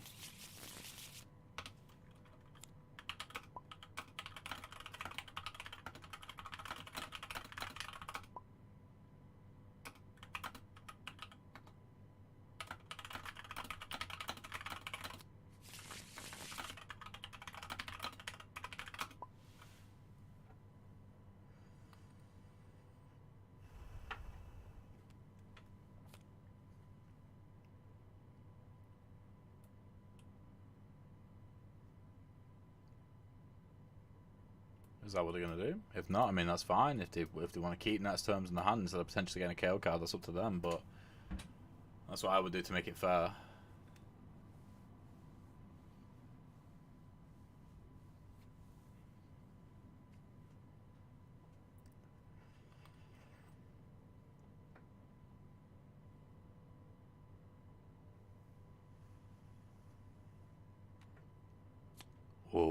Oh, super kick immediately. Interesting. Ignite immediately as well. The short kick can do damage though. Short kick can do damage. Oh, bro. Perfect. 2 damage for 1. Send it there. Neptune cannot move out of the way of this.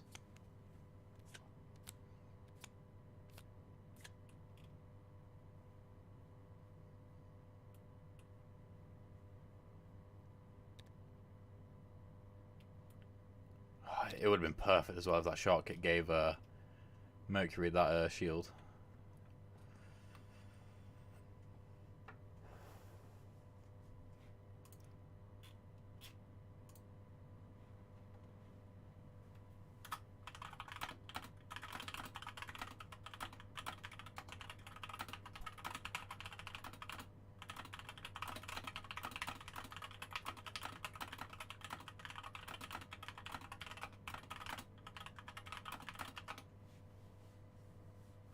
So shielded up. Not shielding up. I assume shielding up. Oh no, yeah, shielded up to do damage and then wait, what? Oh, getting pulled back, yeah, doesn't matter. Pull back and then taking damage, and then super kick does 2 damage to Nep. It's soon just gonna be a Calico game. He's just going to keep drawing Nep cards, though. And there's going to be a KO card coming up. Or he's going to draw Calico. What's he going to do? What's he doing? Oh, he's drawn 2 Calico. Oh, he's got fucking Retaliate. Oh, my God. Oh, my giddy aunt. Ultra Kick. Ultra Kick will result in 1 damage being, like, sort of lost, essentially, if it's done to Neptune. Then it is 1 damage lost. Oh, you need to burn. You need to burn here, lad. You need to burn. You need to get Zen.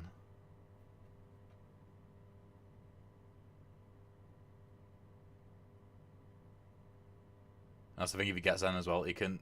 Oh, what are you doing? What are you doing, lad? Oh, push. Oh, hello. Didn't think about that. It'll do damage to Calico.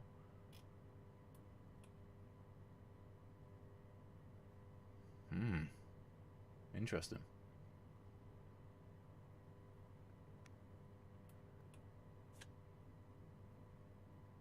Yeah, I'll play Ultra Kicks. I'll play Ultra Kicks, lad. Get that straight in your basket. That would still burn for Zen. 100%. Because you need to protect yourself from damage at all costs at this point. That's the thing, you still need to do 4 damage, really. Because you're not going to be able to hit Calico apart from that push. But honestly, getting in that push is so, so good. But you can't, I mean, how many cards you got? You got 11 cards, you can't really burn for Zen. He's only got 2 burns left. And he'll be burning just 1 card, he wants to play Ultra Kick as well. He's burning both of them. He's burning both of them. Oh, dearie me. That is not what you want to see. Will he go for another burn?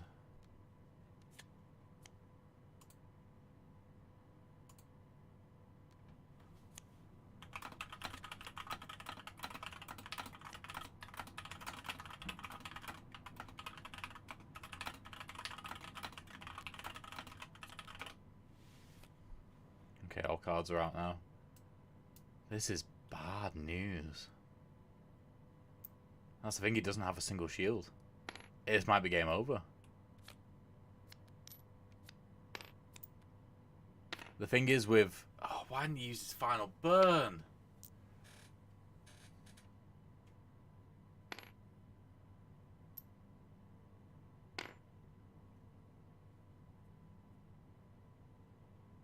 Wait, so... He took a damage with Retaliate, right? He must have done.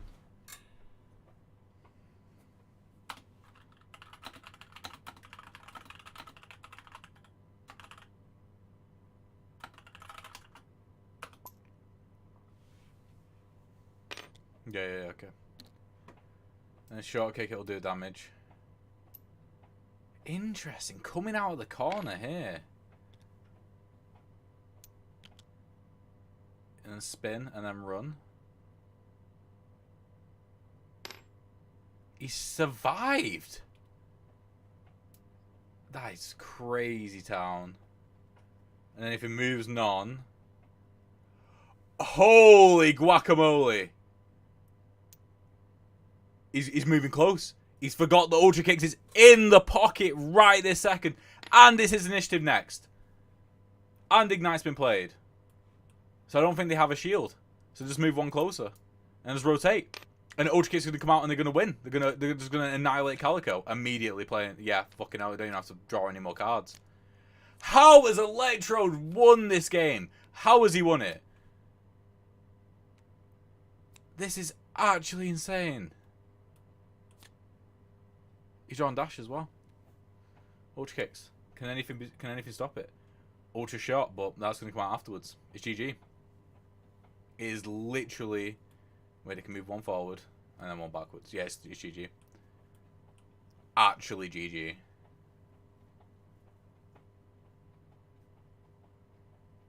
I'll wait for him to call it. But it's GG. Electro's won again. Oh, they're playing it out. Yep, just end it there, lad. End it there, lad.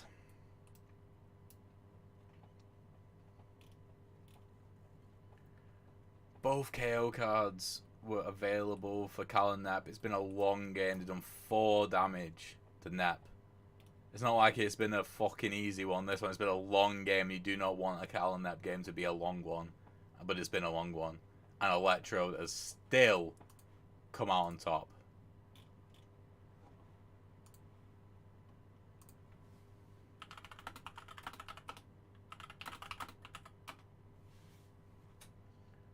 I assume they're going to call it GG. Oh, they're carrying on. Why is he playing another card? What is happening? Am I missing something right now? Am I actually missing something?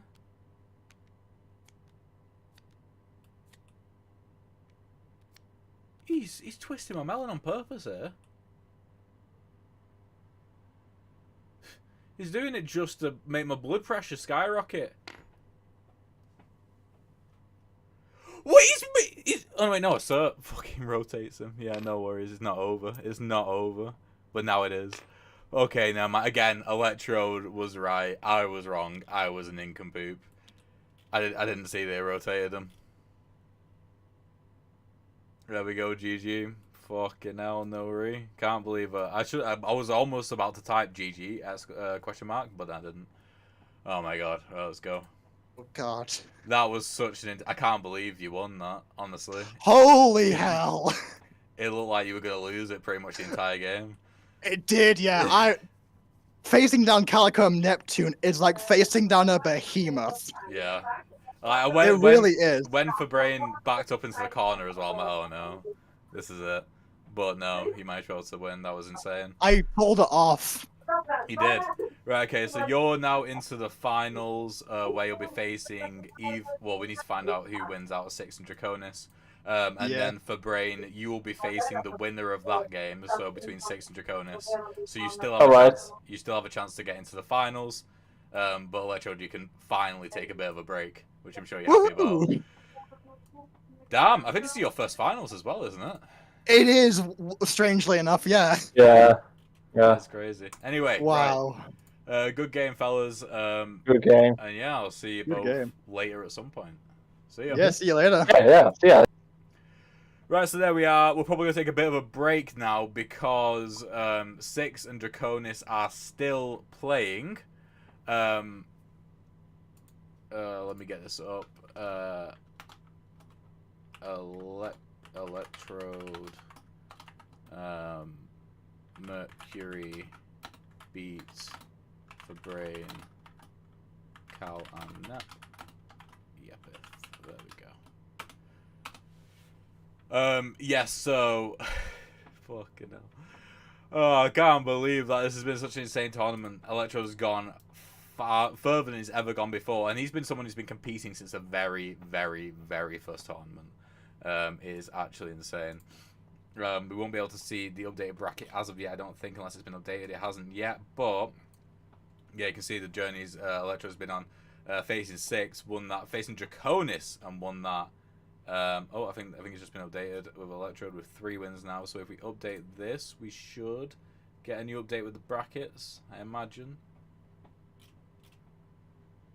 Not yet, no. But yeah, anyway, so there we go. Electrode has beat for Brain. At the bottom there, we see the brackets update.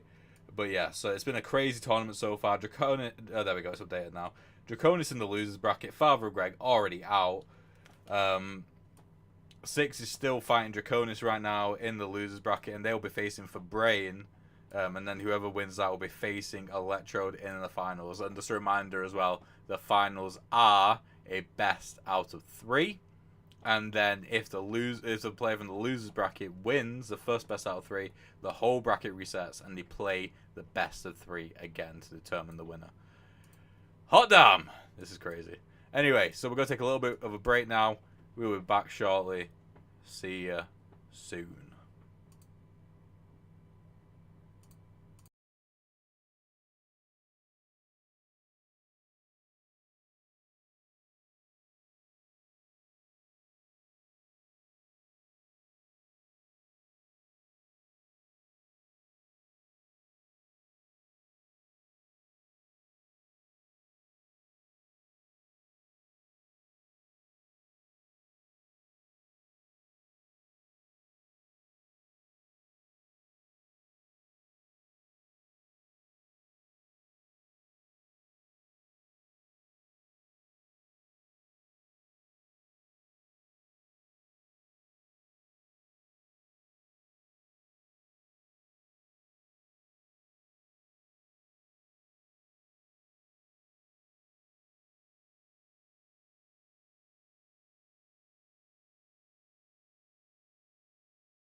stream. Go turn off the graphic. Okay, cool. So we're back with Draconis versus Fabrain in the losers bracket. Is this classed as the finals? No, this is classed. I would yeah, think it is. so. It is classed as the losers bracket finals. There we are. So we're gonna head into the call now, and get them picking the fighters. Cool. Hello. Hello. Oh, Fabrain isn't here. Oh, great. Hello. Oh, Fabrain is here. Great. Perfect. Everyone's here. Everyone is here. Right, okay. Get rolling to decide who gets to pick first. 4. 2. Okay, so Fabrain gets to pick first. Or choose Draconis to pick first. Fabrain is muted. Fabrain's picked V. Oh, okay.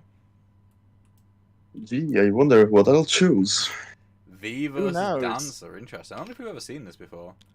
I don't know. I don't think so, actually. That'll be interesting. Okay, cool. Right, good luck, have fun. This is the losers bracket finals. Whoever wins this goes through to the finals. So yeah, we'll see you after this game. Bye. Right, so there we are. Ready? Let's get the stream up for you. Share your screen. Applications, go live. There we go. So yeah, we got both the weapon and the pole out on the stage. Interesting. Oh my! I didn't think about this actually. The weapon and the pole. Yeah, both out at once. That is, yeah. I don't think we've ever seen this. I don't think so either. I'm gonna check the data. But yeah, V is obviously very good at outputting a lot of damage very, very quickly, but can suffer from pacing if not played well. So I guess we'll just see how it goes.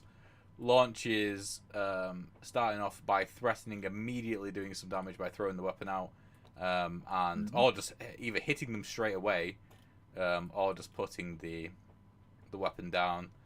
Is whatever they choose to do. They could just hit them with the weapon, break the shield, and then end the round, or they could leave the weapon out on stage. And where are they doing it? They can't just leave it in the middle. Are they leaving it? Okay, they're leaving it there. Interesting. Okay. Okay. Then I guess they're remoted as well. Guess the what? So, Sorry. yeah. I guess they remoted that damage. Oh yeah, yeah. Oh, and he's drawn the entire deck. Oh, there we go. Amazing. There we go. Right. Oh dear. No, they're not going to the stack. Press. Okay, don't matter. That's all in it. Yeah, that. I think Draconis telling to press G. There we go. Oh, okay. Oh, now they flip the board. Everything's going wrong. I'll flip It the just board. yeah. Always lock the board. Flip it over. Yeah, Give it a shuffle. okay. There we go. There we are. Back in business. Okay, so we got a bunch of movement cards early on. We got back off and reposition and super throw, which does nothing for a while, and arguably does nothing even when you can use it. So yeah, getting rid of that straight away. Going to keep back off makes sense. Leaning throw again. They need to get Not the good right now. yeah. They need to They get need the a recall. remotes. A recall or a remote would do Recall well. a Yeah. remote, really. Well, that's what you want. And Draconis is on. They've got Draconis has super break, which they're probably not going to want to keep for too long. yeah. They don't have much forward mobility either. They need to like none of their cards. They have one forward movement and the rest are two back movement.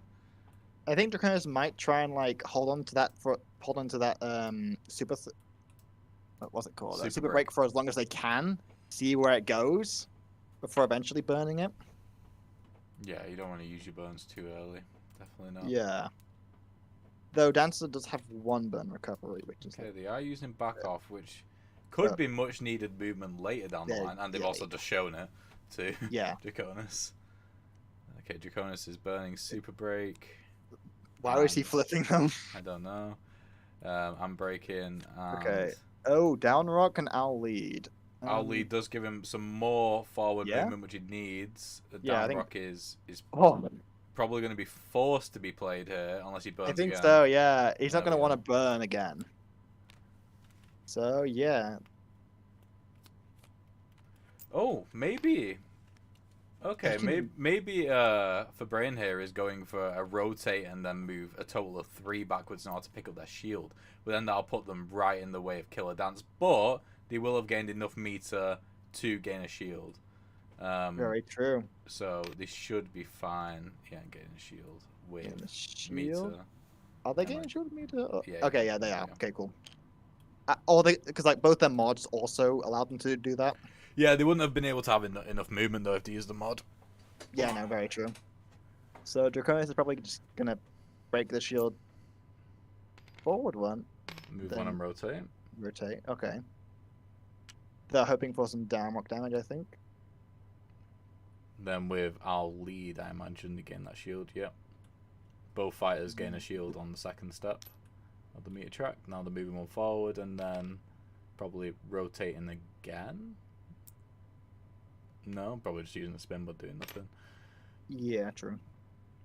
Lean throw, just moving back and throwing the weapon. That breaks the shield, and then downrock doesn't do anything up in gameable meter. Yep.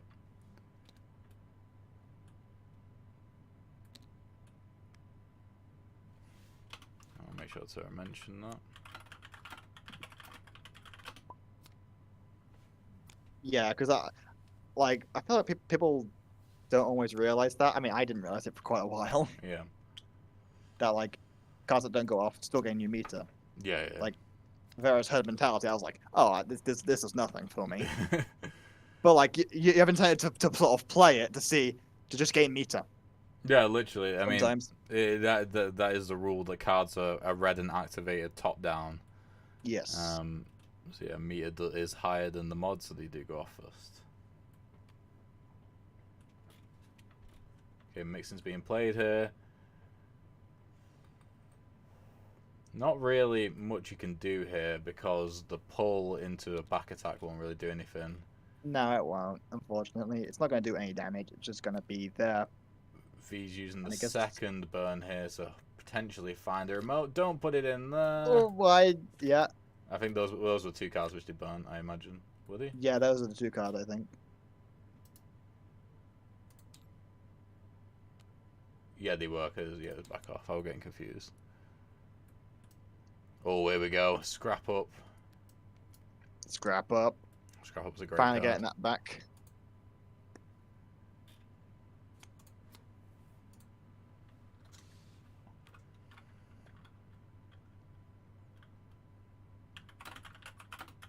I'll be back in a couple of minutes and need to get some food.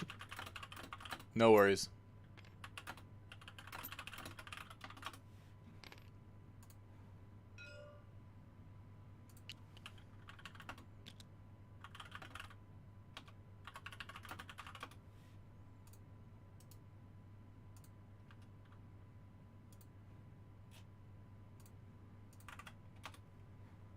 Okay, what's going on here now? So we got Poppin, which got him and Mixing, which got him completely out of the way of Scrap Up. Did Mixing end up doing damage? It did. Ooh, interesting. Okay, so with Scrap Up and Control Attack, they just move forward 2. And they have to throw their weapon now.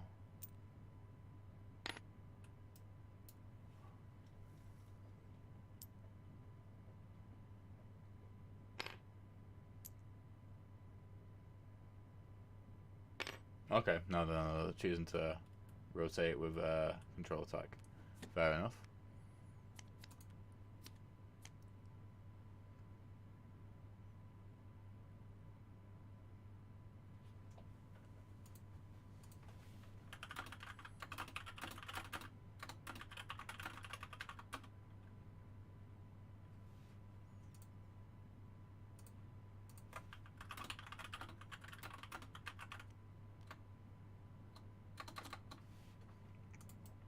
Okay, escaped, so just back off straight away. Dance is facing the wrong way anyway. It's an interesting situation here for V right now because they just don't have any sort of facility to be able to attack because their weapon's in the wrong place, so they can't remote. They don't have the weapons, so they can't attack. It's interesting. Soon, though, they will be able to get their Ultra Throw, which could result in a nice 2 damage to be able to put them back into the lead. But Dancer is upcoming on their meter, shield meter gain, which will actually be exactly next turn. But I don't think we're even going to get close to the KO card anyway yet. Long attack will go off, though. But will a shield happen? I don't think it will. Is this just going to be damage? Wait, no, because we got pulls coming home with. So they can rotate, but then the pull is out of the way and they can't move forward, but they can move 2 backwards here. And that will put them out of the way of long attack.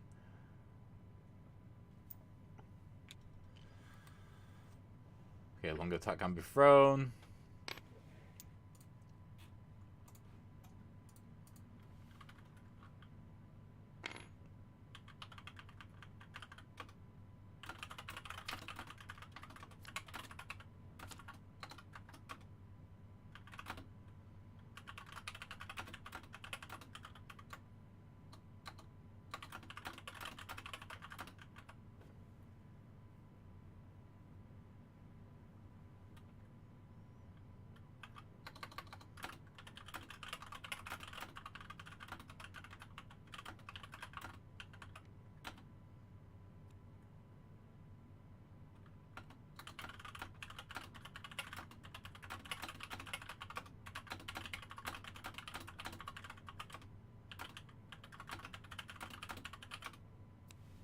Okay.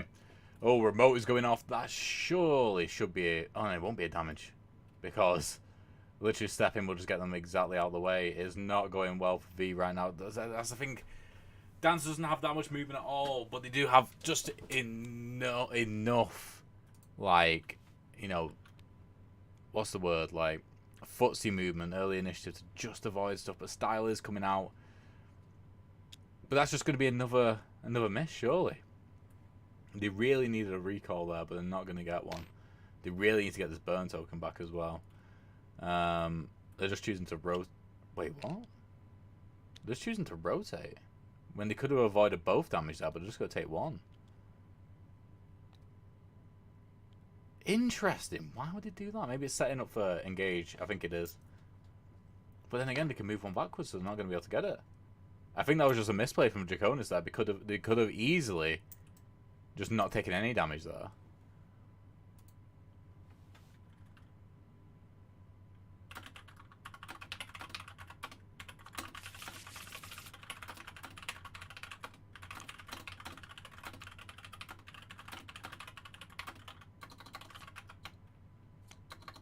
I'm back. Anything exciting happened when I was gone?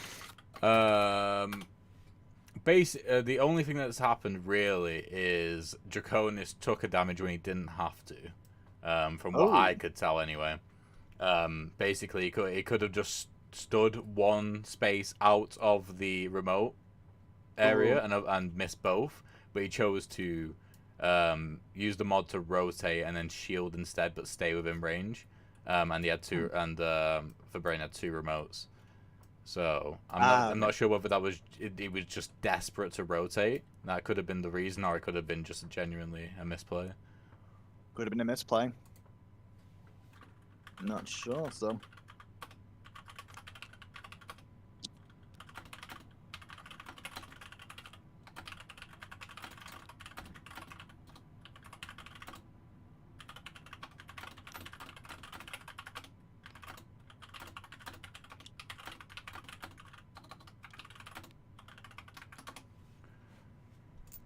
Okay, so Lob's Just got gonna that recall, KO which is card. good.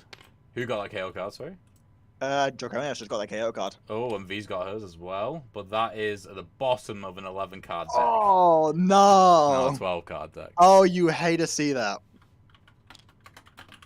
You hate to see that. Oh, You do. no. Especially because V's ult is quite impactful. Yeah, and if I'm not mistaken as well, Starborn should result in a damage for Draconis too, because it can just pull them behind them and then do a damage in the back. But And it. that it will result in a traded damage. Wait, no, 'cause It will, no, yeah. Starborn will give a shield. Oh, will it? Yes, it will. Because You're of the right. meter, yeah. I don't know what they're currently figuring out though at the moment. They're currently just. Oh probably- no, yeah, it's because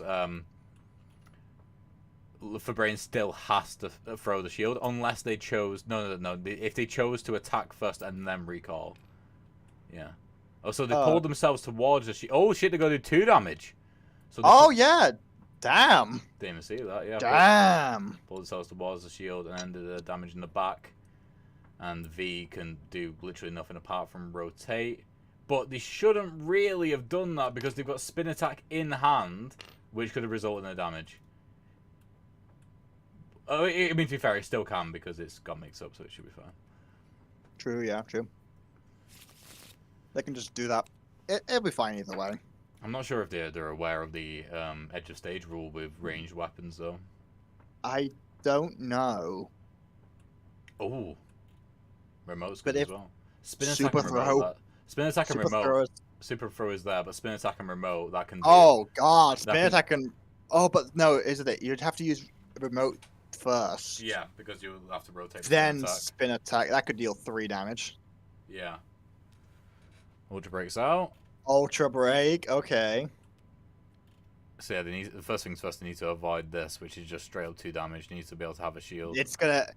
Draconius has put it in a position where it's gonna be nasty for Brain. Yeah. So needs to burn Burning everything. the entire hand. Not there. Not lad. there. Okay. It should just be the top 3. There we go. Reposition can potentially could- help them Save them a little bit. because they got but- to move 2 backwards and then that will save them. That would save them from everything. So, yeah, there you go. The game's not over yet.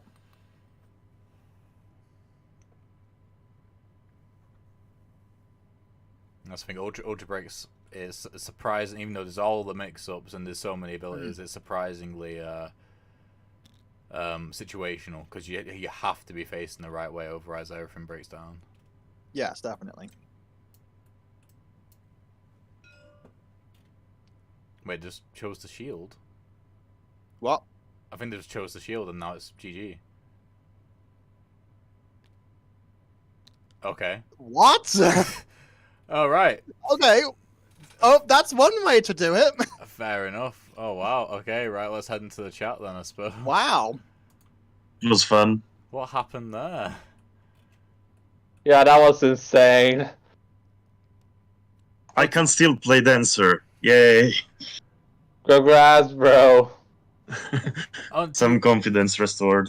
to be no, actually, Not much, since I have to go against Electrode now. Yeah, I think we were Yeah. wrong actually, Electro. I don't think reposition Well- could have saved them because they had to have moved 2 forward first and then move backwards, so they wouldn't have been able to get far right. enough away. We were wondering why you just shielded, Hmm. because we thought that would be game over. But yeah, anyway, cool, jolly good. Right, so yeah, thank you very much for playing for Brain. You did Yeah. great as always. Draconis, Appreciate it as always. yeah, Draconis, Yeah, it was fun. you're onto Yeah, the that was final against Electrode. Electrode just has to. I took a lesson from Marcy, I guess. Yeah, Yeah, Electro has to win game once. yeah. Electrode just has to win it once. You Draconis, you have to win the best of 3 once, and then to reset it, and then win it again in order to win. We'll have a couple of minutes break, and then we'll get started. Alright. No worries. Is Okay. it best of Alright. 3 that See has ya. not done? It is best of 3, yes. Okay, Alright. that was gonna be my question. Yeah, that's No fine. worries. Right, see you guys in a Alright. minute. Bye. See you Okay, cool. So there we are. Let's go to the game, recess it, load it. There we go. Electrode, if you want to jump into the game Play and the testing. I chat. will do. Cool. Right, see you then. Right, okay, cool. So now we have the final game set up. Just need to change the names around. So we got Draconis versus Electrode.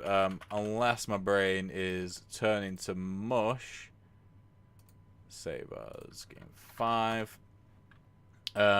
This is a rematch from earlier in the tournament.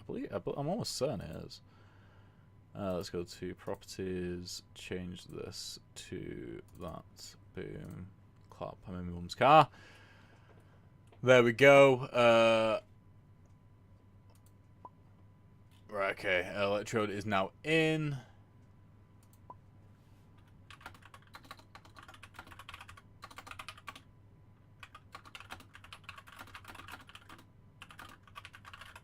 Right, okay. Electrode sat down. Beautiful. Right, let's jump into the call. They have it just like, ooh. Hello. Hello. Alright, welcome to the finals of the FKO Christmas Tournament. Just to go through the rules of how this best of 3 works again, just so you know.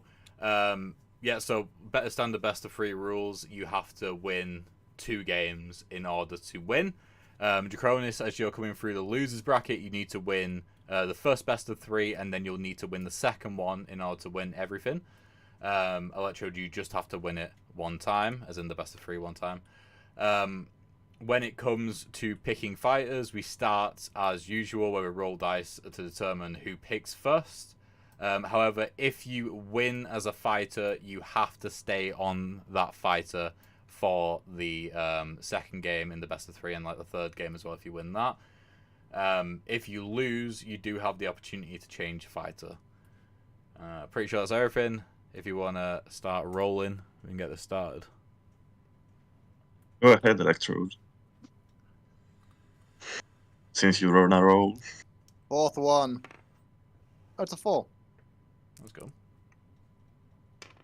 Ooh, 6. Okay, so Draconis picking first. Oh, Well, you choose first, Electrode. oh, there we go. Mercury. Yep. Who are you picking, Draconis? I'm thinking. Ooh. Interesting.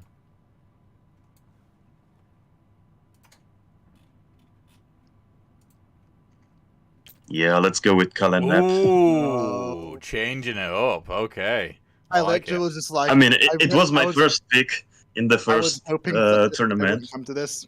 Fair enough. Also, just one thing to clarify, because there's always questions about it.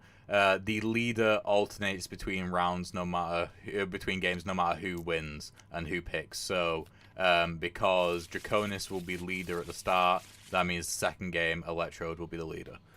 Right. Okay, cool. Right, good luck, have fun, and I'll see you after the first game. Oh, wait.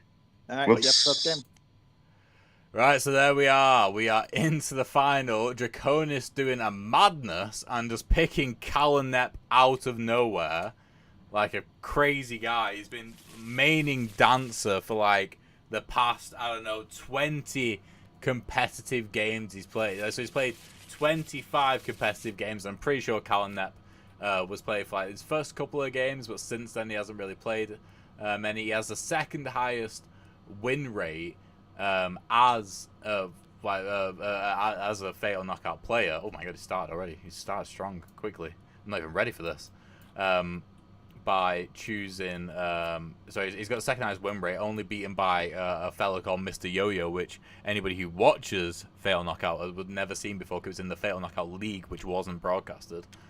And they've only played 5 games, whilst Draconis has played 25 games with a 76% win rate, with 19 wins. Very, very few people have ever beat them, one of which is Electrode, who is facing in the final today, who has a 50% win rate with 30 games played and 25 wins. He's only ever got a bronze medal before, so regardless of what happens here, he is going to be finishing higher than he's ever finished before, but he could get his first gold medal. Either that, or Draconis will get his second gold medal and join the likes of Father of Greg and Natalie, who both also are 2-time winners. No one's ever been a 3rd-time winner so far. Draconis will be slightly ahead because he's also won a silver. Father of Greg or Natalie have never won a silver. They've only ever won gold, or they just crash out the tournament really early, which is insane. And here we go. So we're into the second round already. Neptune has got his Fortify up immediately. Nep's terms has been played. There's a pull and an attack. Spin Dash will just get them out of the way immediately. The thing is as well, though, with Cal and Nep, like I said when we first saw them, when Electrode was facing for Brain or 6? It was one of those two. I think it was for Brain. as Callanep. You don't really want to play like one card turns because, first of all, Callanep can't burn, so they're at an immediate disadvantage because they have a lack of choice when it comes to what cards are in their hand. But secondly, as well, they gain meter so quickly, so you need to be trying to make the most out of your turns before they get their KO cards. Cards, as in 2, which is absolutely buck wild. But yeah, it's crazy. We're into the finals, guys. We're into the finals. I need to make sure I've got the comment section up. Oh, yes, the comment section has been going off.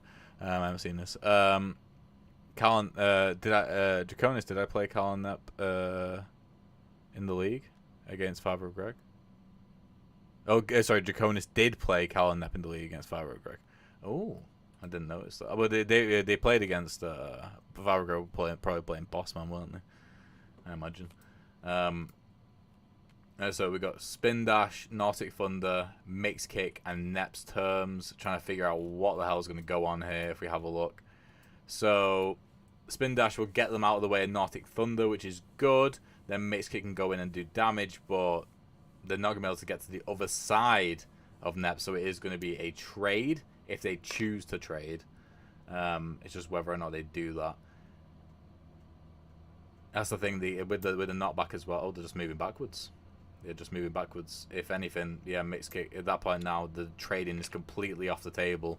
So, wait, are they not ejecting? Oh my god! There's the bloody Sandy just went flying then. So yeah, either they. Oh shit! 1 second.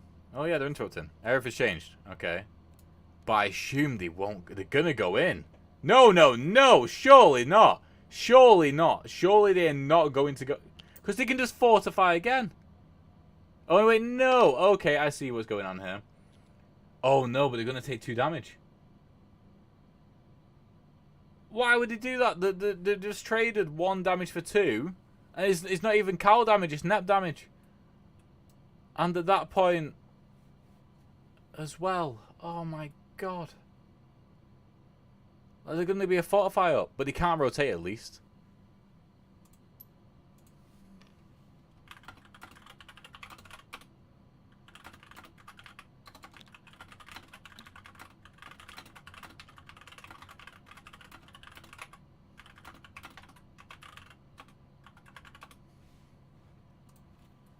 Yep, 2 damage has been taken.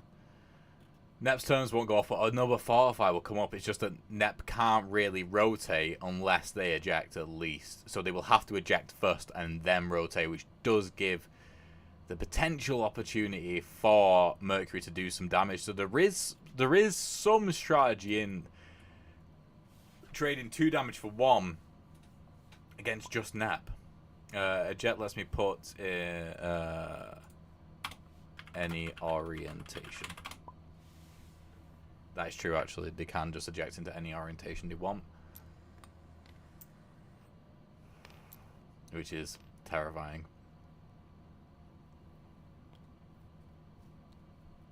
Oh, shit. Yeah, they take another damage because of the eject, and then the... oh, my God, that was brutal.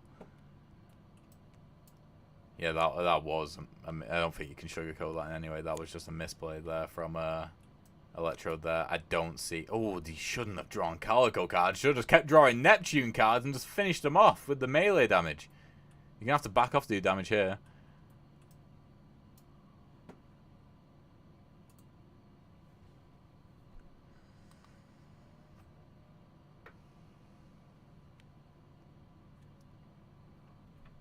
Okay, starting off with a hearty welcome, which will just bat them up, which is fair enough.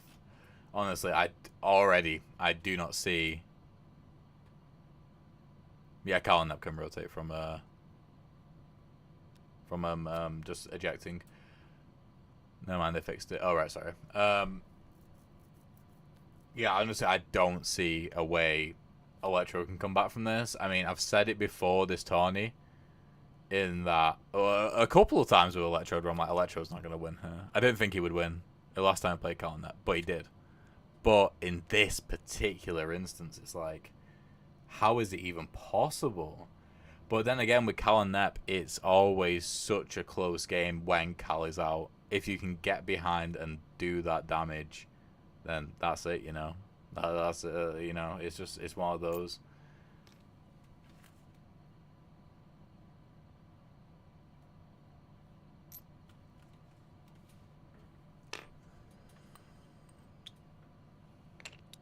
And if you're not in the Discord chat right now, people watching the stream, yeah, if we just put it in chat, that Draconis has played the following characters in his matches: 5 times as Bossman, 3 times as Calendep, 4 times as Cage, and 14 times as Dancer. So he's playing Calendep, which is the least played fighters right now, and Electrode has played only 2 fighters in his competitive career with fatal knockout. He's played Mercury 12 times, and if people know Electrode, and he's infamous in the community for it, then you'll know the other fighter, which is Dr. Vivera, at 18 times. We might see a return of the Doctor, to be honest. If that's the thing. I mean, honestly, it's kind of perfect. I mean, I know that Dr. Vivera can lose to Calendep, and it's happened a couple of times before. But I stand by that. Dr. Vivera is a great counter pick to Calendep. And the thing is, if Draconis wins this, they've got to stay on Dr. Vivera. They have to stay on him. So, you know. But then again, if we think about into the future, do you pick Dr. Vivera? Because then, if you win as Dr. Vivera, Draconis has the opportunity to re-pick, and then they might just pick Dancer, and Dancer's so good against Dr. Vivera as well. I think we are if Electrode loses. Yeah, I mean, honestly, if you we don't think about the third game when we need to survive in a best of 3, you think, okay, what can I do just to stay in this? And so, yeah, I would imagine that he will pick Vivera. Okay, so we're getting a lot of interrupt cards burnt, but that does make sense because we are leaving the end of the meter track now, which can give you a bunch of interrupts in a row, and also saving them for more opportune times, probably good. The good thing right now, and it would be perfect for Electrode to take advantage of this, but he has no idea of knowing this, no way of knowing this. Neptune has no way, and Cal and Nep have no way of doing damage right now. They have literally 0 way. So playing sliding kick and super dash could result in 2 damage. Whether it's to Cal or whether it's to Nep, it don't really matter. Just getting damage in is so important right now. They just need to play the cards, and they are not playing the cards. They have decided not to play the cards. And that was it's so rare in a game against Cal and Nep that they don't have the opportunity to at least do 1 damage in a turn. And so that's why you've always got to force them to play all 3 cards at any opportunity. Because again, they have no way of burning. And so there is the chance that they don't have any cards that do damage. And if you've got cards that do damage and the ability to play them and actually get them off, then you need to take advantage of that, and he didn't there, which is sad. Maybe we'll pick a now before play character for Electrode. I mean, maybe. Who knows? I mean, he has played quite a few characters. He's played Gambler before. I swear he played Gambler in the last tournament, but he mustn't have done according to the stats. He's played Gambler before. I'm pretty sure he's played Zero before. This is in playtesting and non-competitive matches. He's played through quite a few of the game. I mean, he's played pretty much every single fighter because he's one of my core playtesters as well, like behind the scenes. Before fighters are usually sent to the public, they're usually played by people like Electrode, Marcy, Nat, people who have been helping me playtest the game for a long time, which is why they've got the playtester, like the level critic tag as well, because they're also playtesters. So yeah, like, you think that some of the fighters are broken when they enter the competitive scene. Like, imagine what they're like when they're at that stage.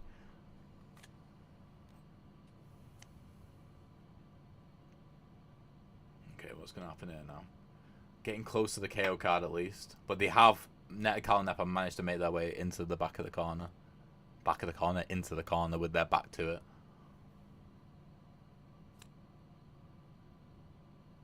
Okay, charge kicks, sliding kick, super dash.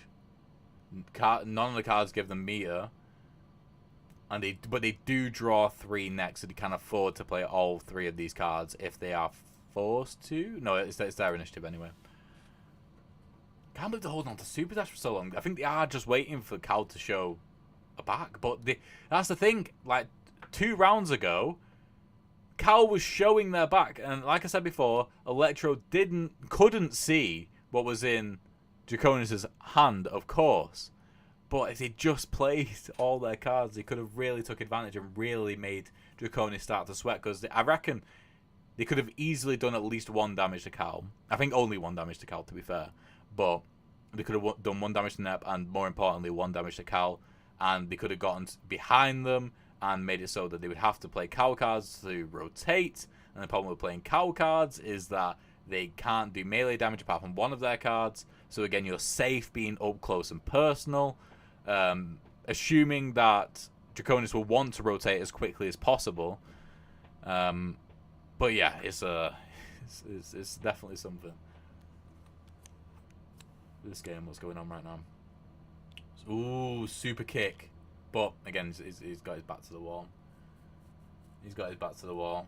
But again, there's no more damage cards to be played. There is no more damage cards to be played. They could go in and just do 3 damage right now if they play super kicks. Just play super kicks. Just play super kicks. Play it. That's 3 damage. You're already taking damage. There is no way. I can't remember what that card is. I don't think there's a way to block Cannonball right now. Yeah, there's no way to block Cannonball right now. So wait, switch up's happening first. So they could move 3 in. Wait, what's happening here? I can't really see what's going on. I don't know what's going on.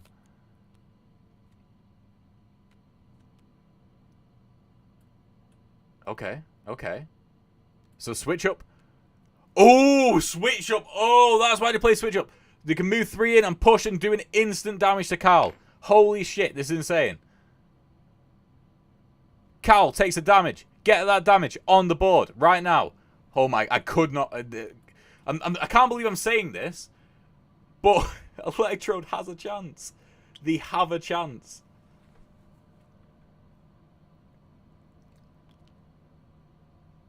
Fortify's gone because damage has been taken. Yep. Which is even better. Are they just going to fucking... Are they going to win this? No, because they can move 4 back. Yeah. Wait 1 second. Is that right? Did they move the right amount back? So 1, rotate, 1, and then 1, 2, 3, 4. Yeah, okay. Damn. Oh my god, Draconis just avoided defeat there. If they were on the different side of the track there, where they could have put Super Dash in front of Retreat or something like that. Oh my god, but like now there is the rat. They've got Ultra Kicks. They've got Ultra Kicks. Get Ultra Kick in your fucking deck, lad. Holy shit. Ultra Shot's in, but whose initiative is it? I'm pretty sure it's they've got 1 more burn.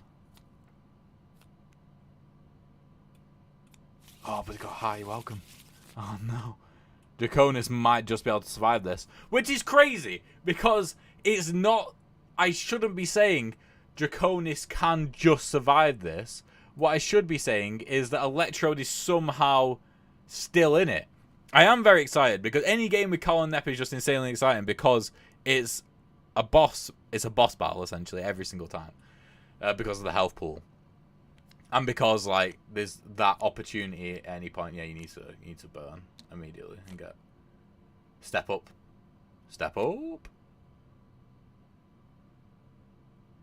That will protect you. I don't know what card that was. I guess you play Super Dash. You don't have any more burns. Oh.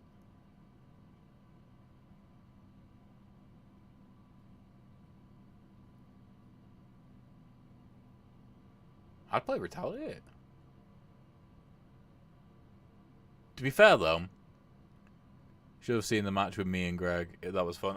That's one of the things, one of the disadvantages about doing concurrent games, like games which go on at the same time, simultaneous games, is that I miss out on so many games. Like, I would have loved to see that game, like we said with you and Greg, but I would have also loved to see bloody the father of Greg for Brain game as well. That would have been insane. Seeing for Brain 5-0 father of Greg, that would have been amazing. I've missed other games as well, like not losing to Mechflip for the first time, you know, that sort of thing. It would have been insane to see stuff like that. But at the same time, you know, if we didn't do simultaneous matches, tournaments would last days.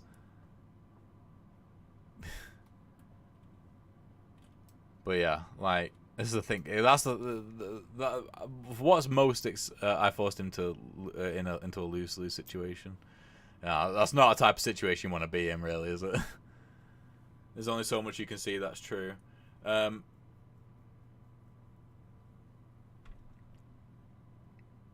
It would be what's the word? Oh yeah, sorry, to go on about Calendep again. Yeah, but one of the things which is most exciting about them is that they are this behemoth monster of a fighter, but at the same time they can die so quickly if like the concentration is lacking, you know. Also, the interrupting, stepping up. Wait, what? Aren't they just gonna lose this? They're just gonna lose this, right? No, no, they're not. No, no, no, you don't need to go all the way back. You don't need to go all the way back. Did you do 2 damage first? I mean, do A damage first to Cal? Did you break the shield? Did you do anything? Did any damage be done? What is happening?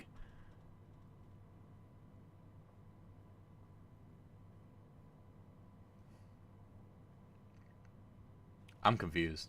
America, explain.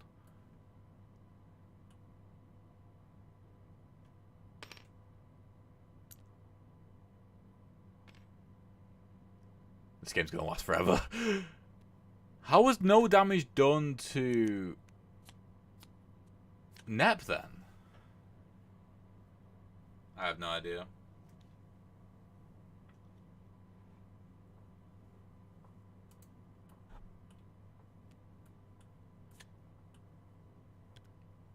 Okay, so we got Ultra Kit back into hand now. They only have Calico cards in their hand, so if they can manage to like somehow bob and weave these attacks, which they should be able to, yeah, I wouldn't play Charge Spin Kick. There's no point in playing Charge Spin. I mean, you're gonna get an interrupt, I suppose, but there's kind of no point. Can they back up far? They can back far enough in the corner. Oh, they're gonna go into the other corner. They went from one corner to the next one. Draconis is not giving up Calico. It is like playing as a tank, but you've got this annoying NPC companion that you have to protect all the time, otherwise you just get instantly like game overed. Are they not putting themselves all the way to the back? Why? The shielding in front as well, they're just inviting. Oh, to be fair, I don't think, yeah, they can't get all the way there.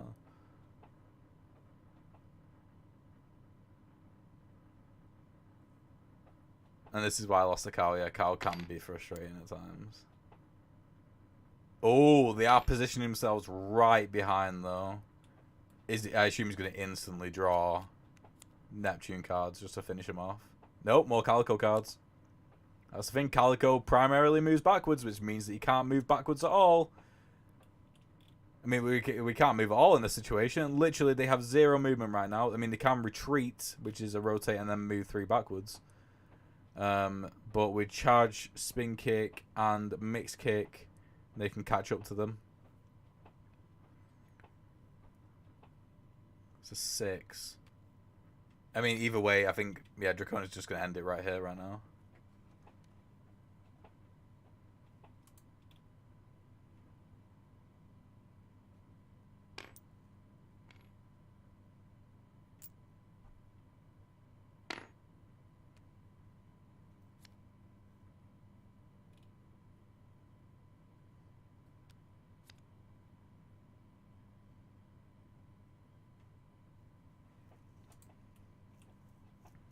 That was a nothing. That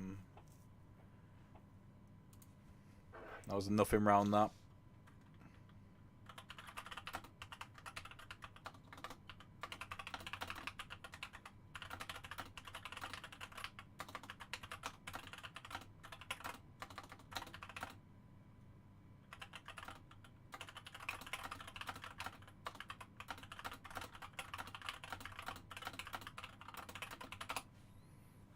Okay, so we got Big Dash, which is a rotate and move behind. Cannonball, which will not do anything. Man, we use Zen to interrupt. He's just gonna leave it. It's saving Zen again.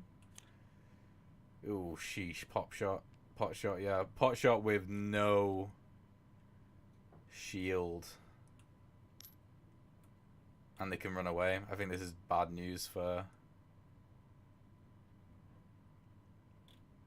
No, you don't rotate. You just run backwards. But you still take damage. Ooh, this was not good for Electrode there. He needed Zen. He needed to play Zen. But I don't know whose initiative it was. I can't remember whose initiative it was.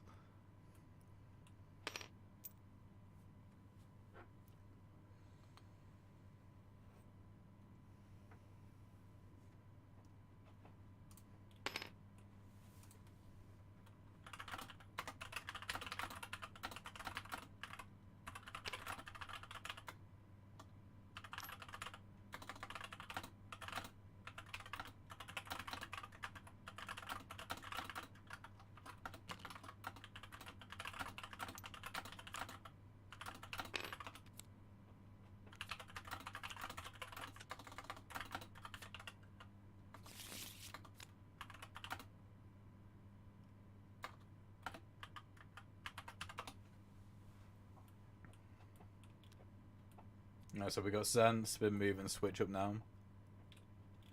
Ultra shot's been played. Oh dear, release. We've got Zen. Wait, can Zen even survive that? 1, 2, 3. It's game over.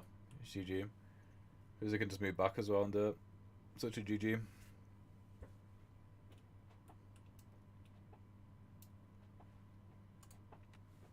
Yeah, there we go. Looks like we're seeing Vivera, guys. Oh, dear. To be fair, I can't believe how Electro lasted this long. It felt like a couple of times he could have potentially pulled it back. Draconis did very well doing the Electrode special of just like fucking, you know, just running away as well. There we go, GG. GG no re. Cool. Well, definitely re. We're going to be doing it right now. Let's head back into the chat. Hello. Hello. I thought that game was going to end a lot quicker than it did. I wrote Electrode off in the first round, but then... Honestly, yeah, it was bad. Honestly, there was one time, and obviously you couldn't have known because you didn't see Draconis' hand, but Draconis literally had no attack cards, and you had the ability to do potentially 2 damage to Calico, like, early on. Oh, But really? You had the 4-move 1 damage card, I can't remember what it's called, and you had Mix Kick. Super. Yeah, short kick and Super mix dash. kick. It was super dash and Mix Kick is what you had. But yeah, I think you just assumed that he had damage, so you didn't want to go in. Yeah. But he literally had no way of stopping you at all. What are you sticking with Mercury? I'm sticking with Mercury, yeah. Holy shit! Okay, right. Well, I'll start waffling then. Good luck. Have fun. I'll see you after this game. Electrode is going first, I believe. Yes. I am, yes. Yeah. Cool. Right. Good luck. Have fun. See you after this. Right, okay, so unfortunately it's not time for the doctor to check in. I don't know what's happened with Electrode, whether he's lost faith in the doctor, whether he's stopped paying his health insurance, but he is not bringing out Dr. Vivera. He's sticking with Mercury. So let's just see how it goes. To be fair, if he didn't go in for that unsightly trade at the beginning, then he had like a really good chance. He had multiple opportunities to potentially go in and do damage and win. He just played a bit too conservatively. And you got to play conservatively sometimes with Nep and Cal, but a lot of times you've got to just go in. And at the start, he went in way too hot, way too strong, lost a lot of health, and then I think that kind of shook him a bit. And then he sort of took a step back, and that you can't really be doing that, really. So, yeah, we're starting off with classic Nep's terms, starting off getting the game on Nep's terms. Which would stop Spin Dash from ever happening, really. Like, Electrode will not go in with Spin Dash. It would be very unlikely. And with his hand right now, I don't think he wants to do anything else other than just play out this round where he doesn't move forward and rotate, and he just rotates, I imagine. He's moving back 1 and rotating it. Interesting. And gaining 1 meter. Yeah, we do continue.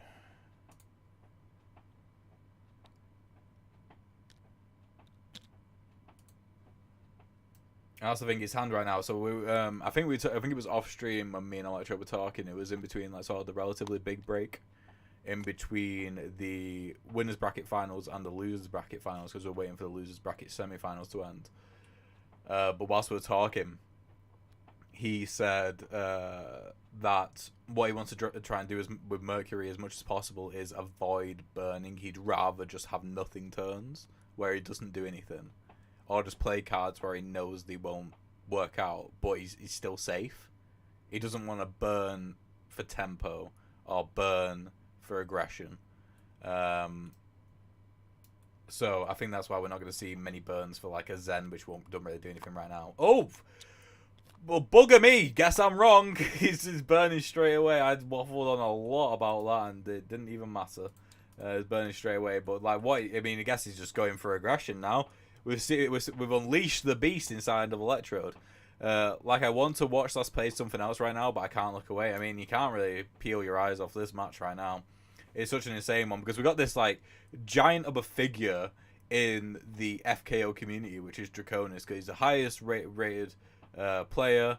Everyone who plays him kind of, first of all, doesn't want to play him, doesn't want to, you can't do that because of 4-5, doesn't want to draw him, but when they do, they're like, oh shit, we're playing against Draconis, you know what I mean?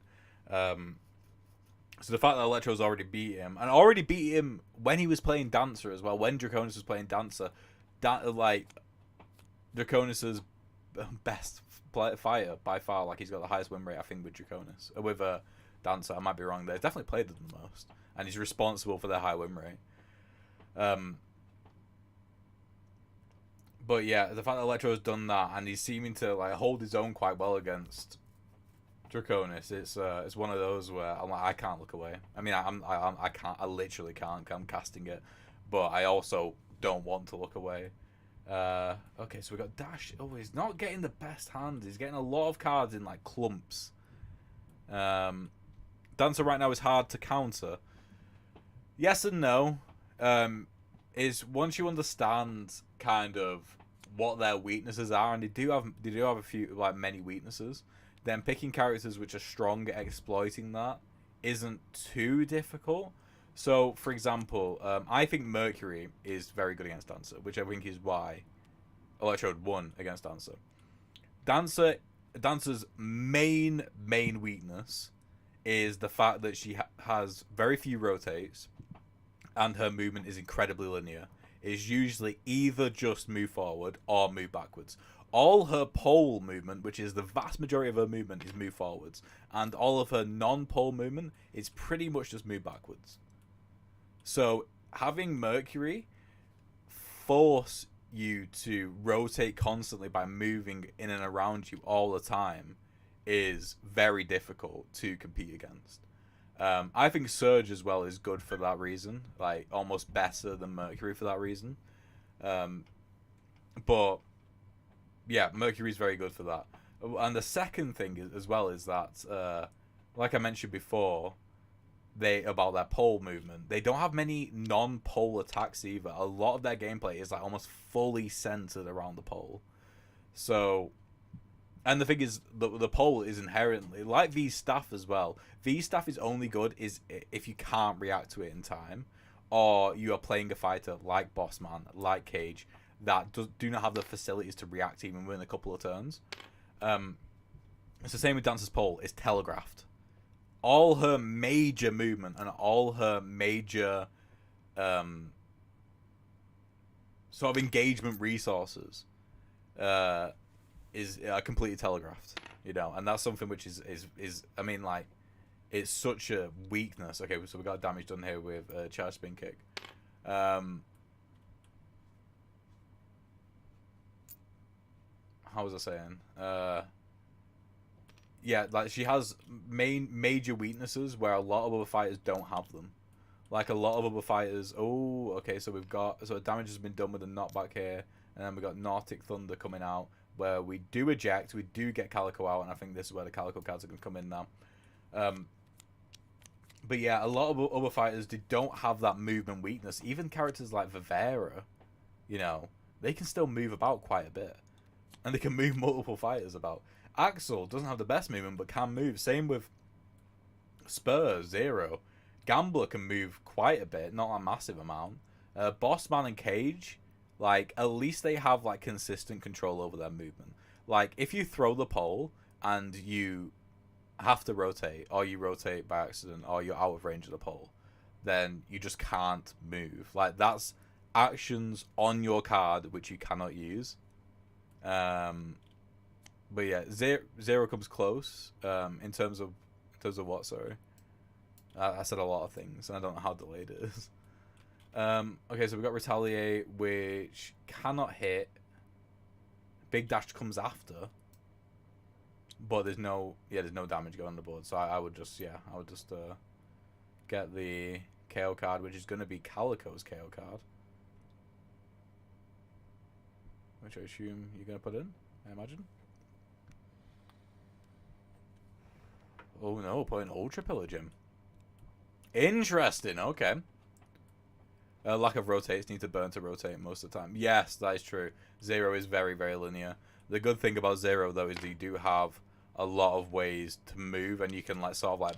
There's so many cards in that the middle initiative range of his deck that allows him to just, like, move, yeah, like, spaces upon space upon space as long as you stay in yellow stance. Like... I think the best way to play Zero and the most optimal way to play Zero is basically just be in yellow stance unless you are setting up for one of your very high value damage cards. I think that, sure, you can, if you can change in and out of stances quickly to like change to a green stance to do some chip damage, you know, that's good. But I think starting in any other stance than yellow and continuously being in any other stance than yellow is like an unoptimal way to play. It depends on the fighter you're facing, of course, as well, but just like talking generally.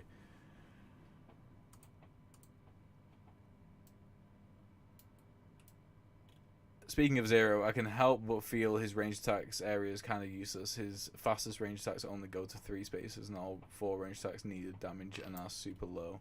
Kind of hard to use them. Yeah, the way it is really is that he is very much a move in, change to red stance and do damage, or be in, change to red stance and do damage. Green stance is only really there if you are either playing against an opponent which is zoning you out, or playing against a slow-moving fighter which you can't really compete with when it comes to the damage. And also, as well, if you're trying to pace them out as well, trying to make it so that you maybe even purposefully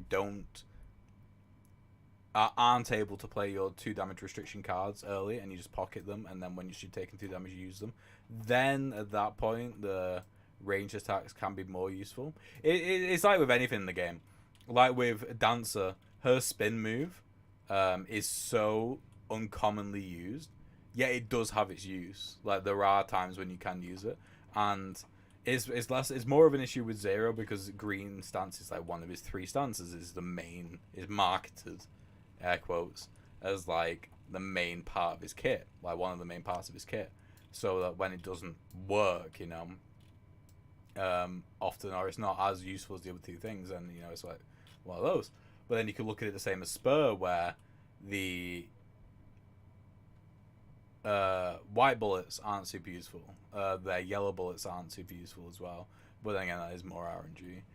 But you've got the Axel, where their notes all do different things, you know. Everything does have its use. Some things are more commonly high value than others, but I think pretty much everything in this game has its place. There isn't anything which is completely useless, which I like. Definitely. I mean, that's something which I always stick by when it comes to the design of the fighters. The fighters' kits are always just tools.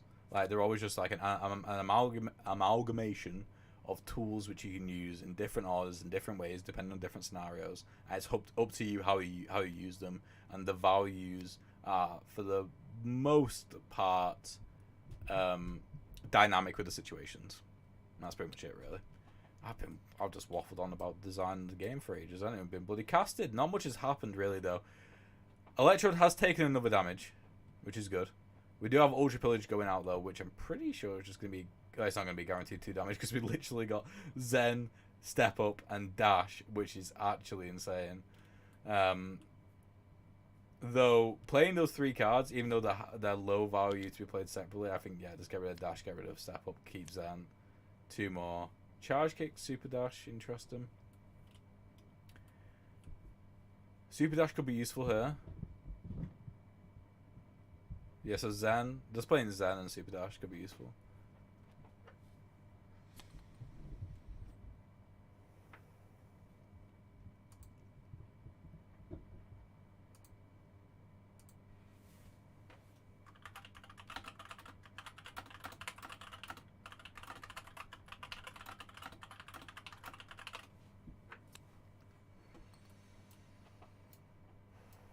Yep, Super Dash gone in. Are we playing Charge Kicks? Are we really doing that? You only have 1 more card in your deck.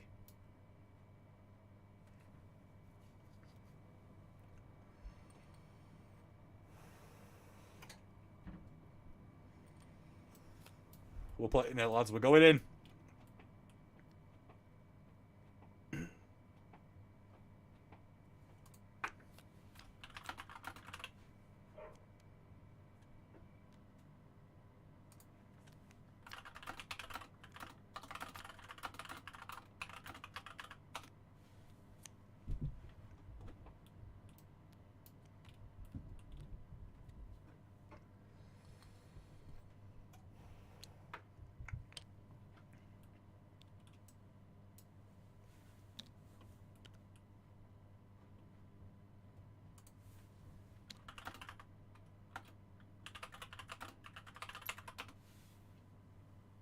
Okay.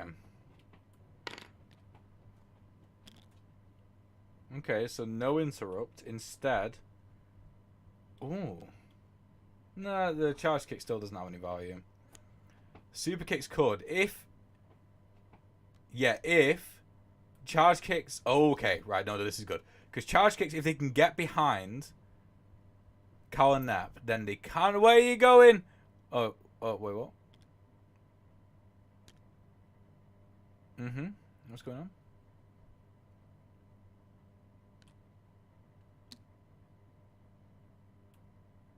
So being pulled, and then being pushed 2 away. Oh, they can't get behind with Charge Kicks as the push is 2 away. Oh, bother. Why did I design the card like that? Let's go in quickly, change it. Like, actually, no, that's not how it works.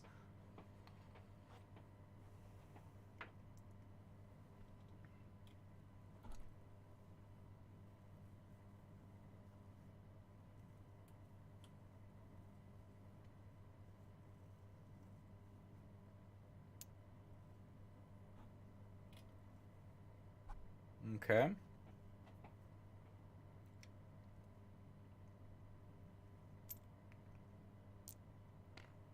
And then, sure up, just move back.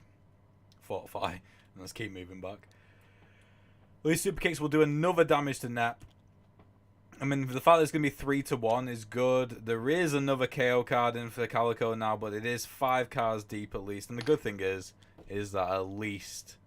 it's a good thing for Electrode anyway. I need to stop being so biased, but it does feel like a boss fight. It does feel like I'm bloody rooting for the... Did you just put it on top?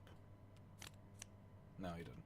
I'm rooting for the protagonist. I'm rooting against the antagonist here. But good thing is, it's 3 against 1 in terms of health. Like the on track to win. Like if they do another 3 damage for every one damage taken, then they're on track to win. It will be interesting to see it go to the 3rd game of this first game.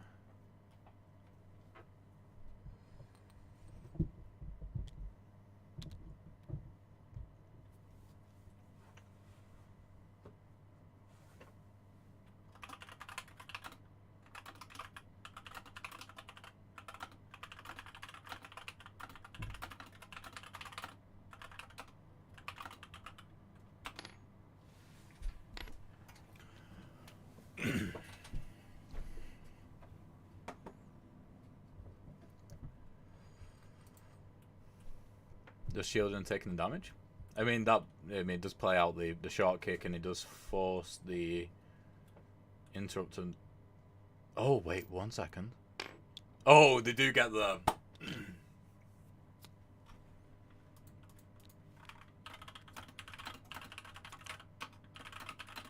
okay, they do at least get ultra kicks. I mean ultra kick, I mean they do have another shield. They have hearty welcome. Oh no. They need another way to do damage, because hearty welcome is just going to stop the damage.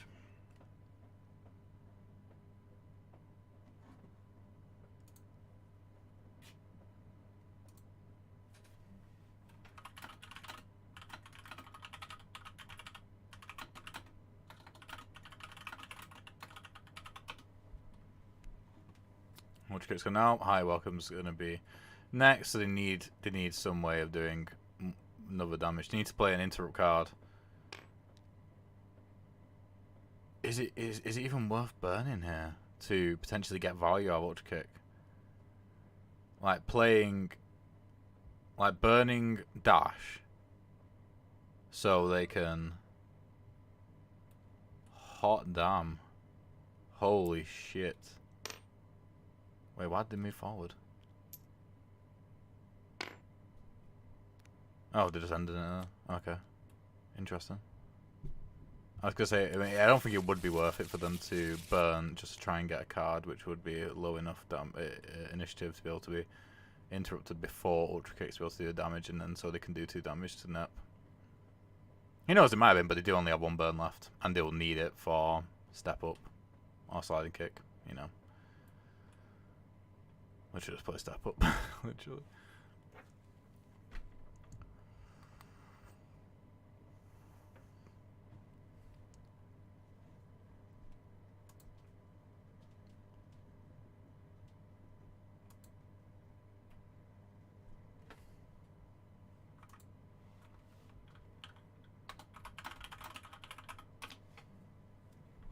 Oh, playing dash. Interesting.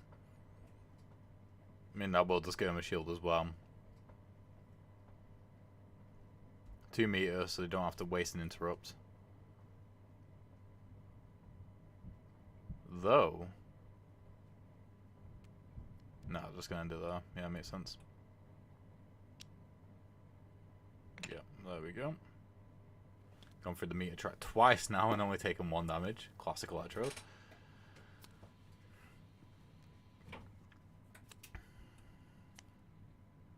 We'll switch up into Sliding Kick. We got Step Up as well.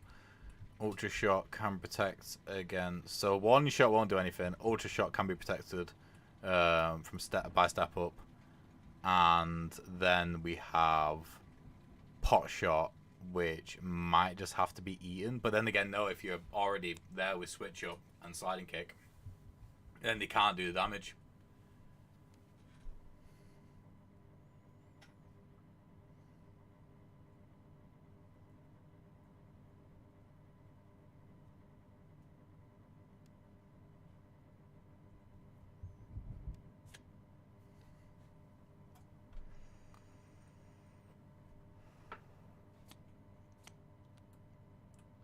They didn't play Sliding Kick. Why didn't they play Sliding Kick? Do damage to the fucker. What is going on? Why? Why is he so... like, he's doing well. Obviously, he's in the final. He's the winner from the winner's bracket as well. Like... but at the same time, you just gotta sometimes throw some cards. I mean, you've got interrupts on the card. You've got interrupts on the Misa. You could have done some damage. No, I don't know. Wait, what? What's going on? What is happening? Okay, no, that works. That's fine. Fucking hell, I'm so stressed. Oh, wait, how did he do damage? Oh, the push! I keep forgetting. The fact that Electrode has you switched up to push like every single game is fucking wild to me. Because that never, ever happens. Like, push for switch up is probably like never done damage, or maybe done like 1 damage throughout the whole entire life cycle of Fatal Knockout, and he's done 3 damage this tournament.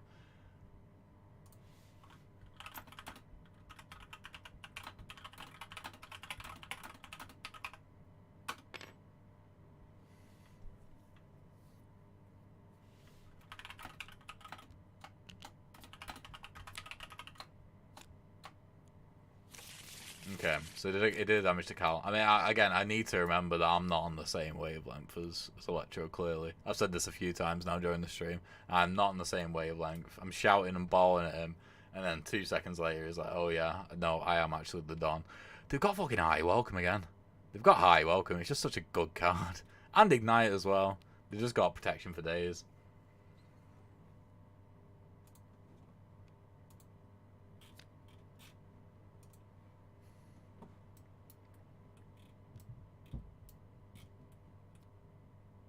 I mean, but they do have the ability to put the power 3 damage. That's Ting. But they don't have any way to gain meters again that shield. Yeah, they're gonna have to find a way to gain meter.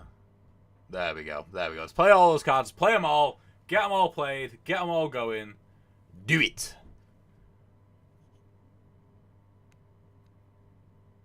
That'll give you a shield. That's all you need.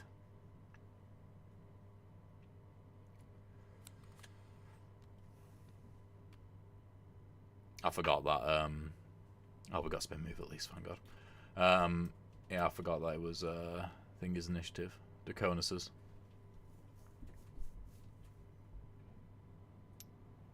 Okay, moving 2 back. You use spin move to shield, surely. Oh, is he being an aggressive son of a gun? He is? He's being aggressive? What are you doing? Why are you not being aggressive? What's going on? What are you doing?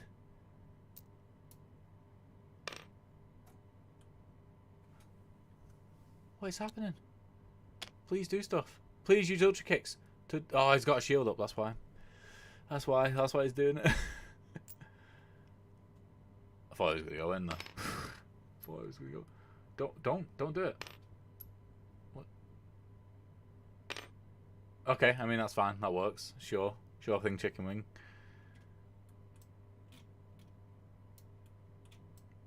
Can't do the damage. Imagine if Mix-Up was at the bottom of this as well. That'd be actually insane. That'd be so overpowered, wouldn't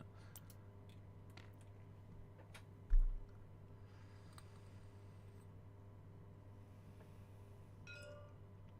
It probably would have been best just to go all the way into the back, wouldn't it?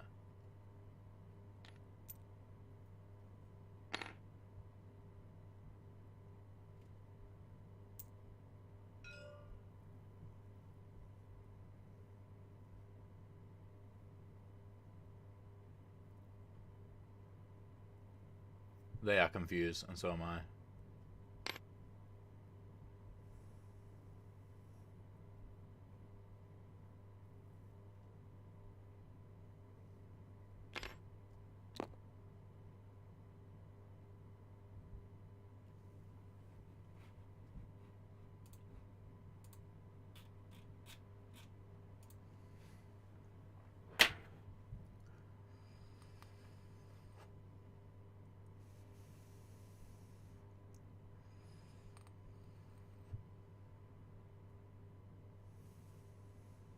What is happening? Do you remember which way I was on?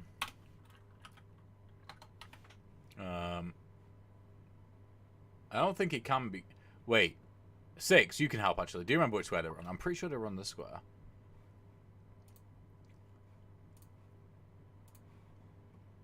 Right. So here's the thing. I'm pretty certain you were on this. What we can. I mean, Niall, you can. I can rewind the car. You can. Yeah, you can Rewind rewind the video, the see live. like where I was, because I'm No, not 100%. I meant the live. Oh. This is going to miss some things. No, it's alright. Okay, cool. I'll put Don't it worry. back where it was. Oh no, wait, yeah. Okay, so I was there then. Never mind. Right. Okay. Let me go on YouTube and rewind the live stream. 1 second. Yeah, I'm just, Sorry about I'm just this. trying to double check where I alright. was because I don't actually remember. No, yeah, because I do remember shouting at you for not going behind them and killing them.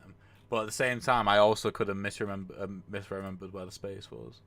Yeah, I don't remember what the space Because is. So I think I've calculated that spin Yeah, move sorry about plus this. ultra kick shouldn't have reached me, but then again I might misremember it. So Okay. Alright, okay. So, sorry.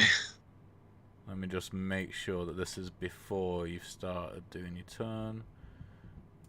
Alright, so we're still on Ultra Shot right now. Right, you were 1,000,000% on the space. On this space. Yeah. Okay, that's fine then. Okay. Okay, It's not thanks, Mel. GG yet. Right, no It worries. is not GG yet. Alright, see you after this. Goodbye. Right, okay, there we go. Yeah, one from the left, you're right. Thank you, Six. Just had to clarify as well, though. Got the power of the internet helping us. That's crazy.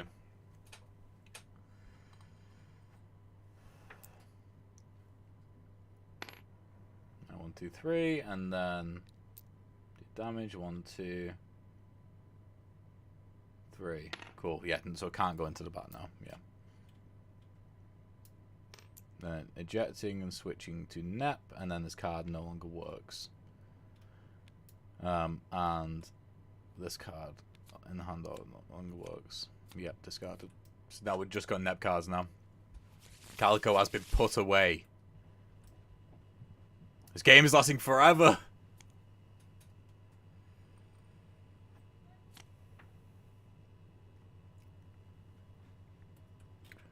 Okay, so what we got here now? Let's all focus on Cal and Nep on Draconis. So Shortkick's been played. There's no way of protecting themselves from that, so they just need to play a damage-doing card, which says hole up, but they got a shield. So as long as they notice there's a shield, they should just take the trade. They're not taking the trade. I mean, they got Super Kick going, so if they can guarantee Super Kick, then it might be worth it. Sliding Kick. That could do the 2 damage. That could do the 2 damage before Nep's turns even comes out. I think it will. No, that's true. He does focus quite a lot on Cal, doesn't he? But Cal has a lot of protection as well. That's the thing. Cal can protect really, really well. I'm pretty sure this is going to be GG in terms of Nep. So Nep's turns won't even come out, and then it's going to switch to Cal.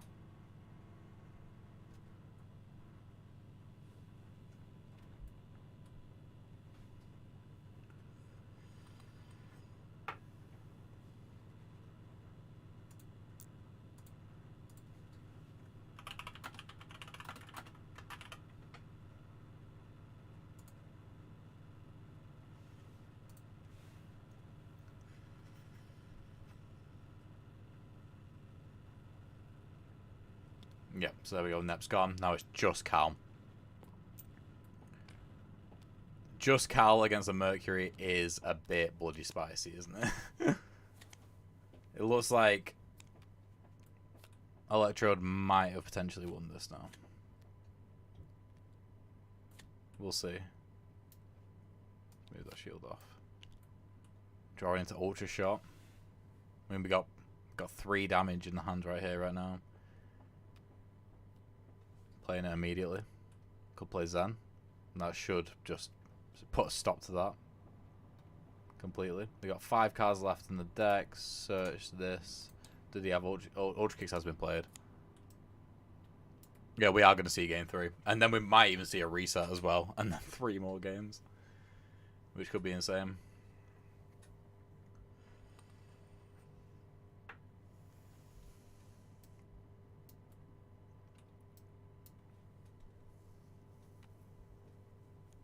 Okay, okay. Super Kick's going out. Interesting.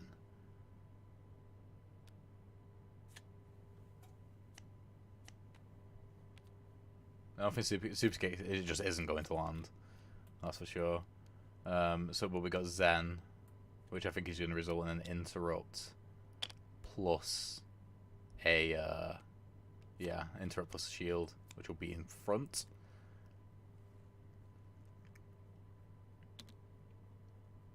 Well, it definitely won't be Nep and Mercury. Oh, it could actually be Nep and Mercury. He could choose to stick on Nep. Nep and Cal. 100% for the next one. I assume he would switch to Dancer, though, potentially. But at the same time, I don't know. So yeah, Super Kicks does nothing. That's it.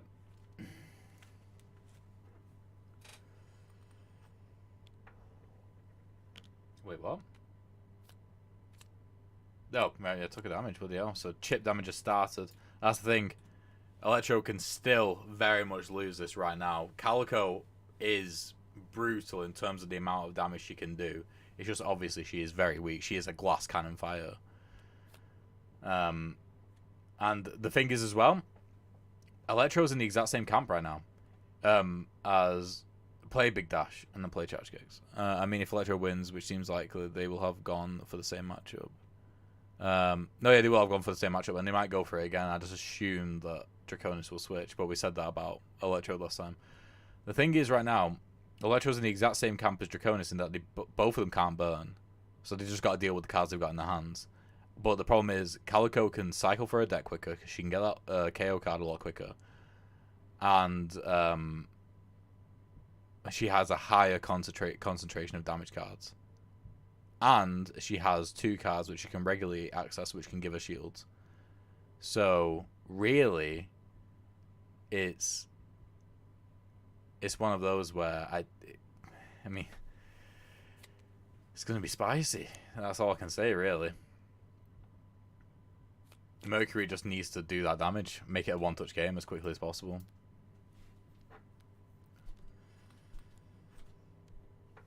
Retaliate can't land the least for Electro, which is good. But, yeah, so spin dash, big dash, charge kicks. That's got to result in a damage, hasn't it? It's got to result in a damage.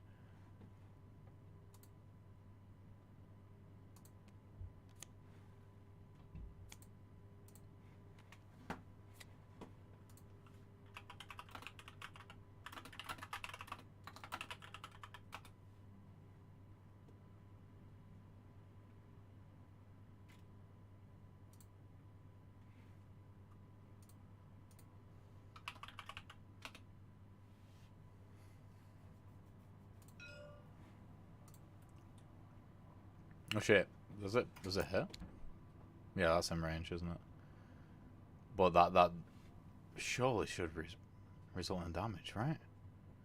1, 2, 3, rotate, 1, 2.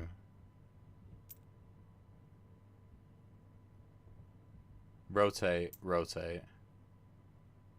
No, don't go backwards, don't go backwards! Okay, cool, that's fine. Sorry, I was just losing my mind though. And then doing damage, there we go. And then retreat. Are they doing nothing with retreat? I mean, they got at least move backwards 1. They're rotating 1, 2, 3. Okay, cool. No doubt, no doubt, no doubt. Yeah, that should be a one-touch game. It is. Okay, so Calico has no damage cards.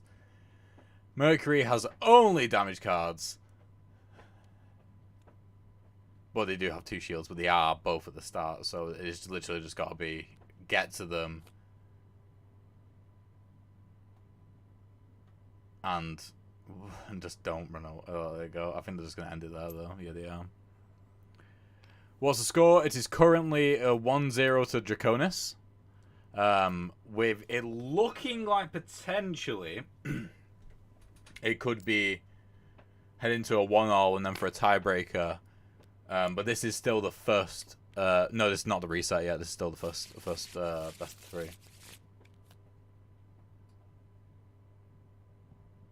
Oh, wait, no, it is technically you are playing for the reset, but it's not the final one. Yeah, sorry. My brain's a bit frazzled after watching Electrode all day. Okay, mixed kick. There needs to be another card played here, and we do have charge spin kick, but that will do nothing.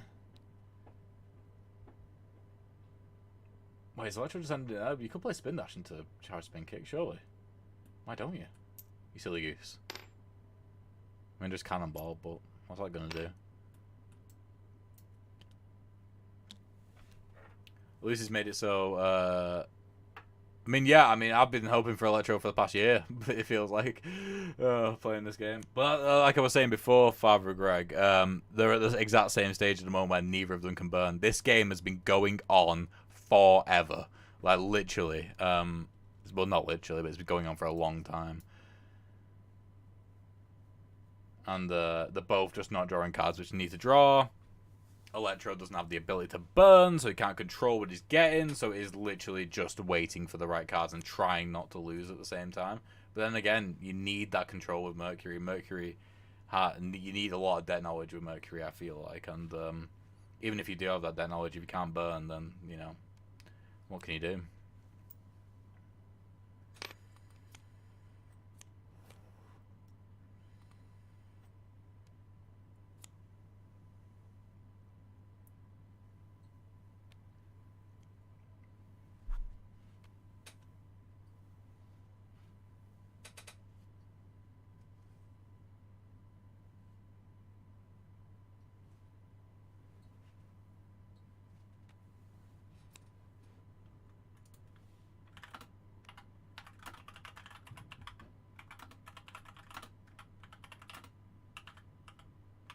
Okay, so Ultra Shot has been played. Is this going to be GG?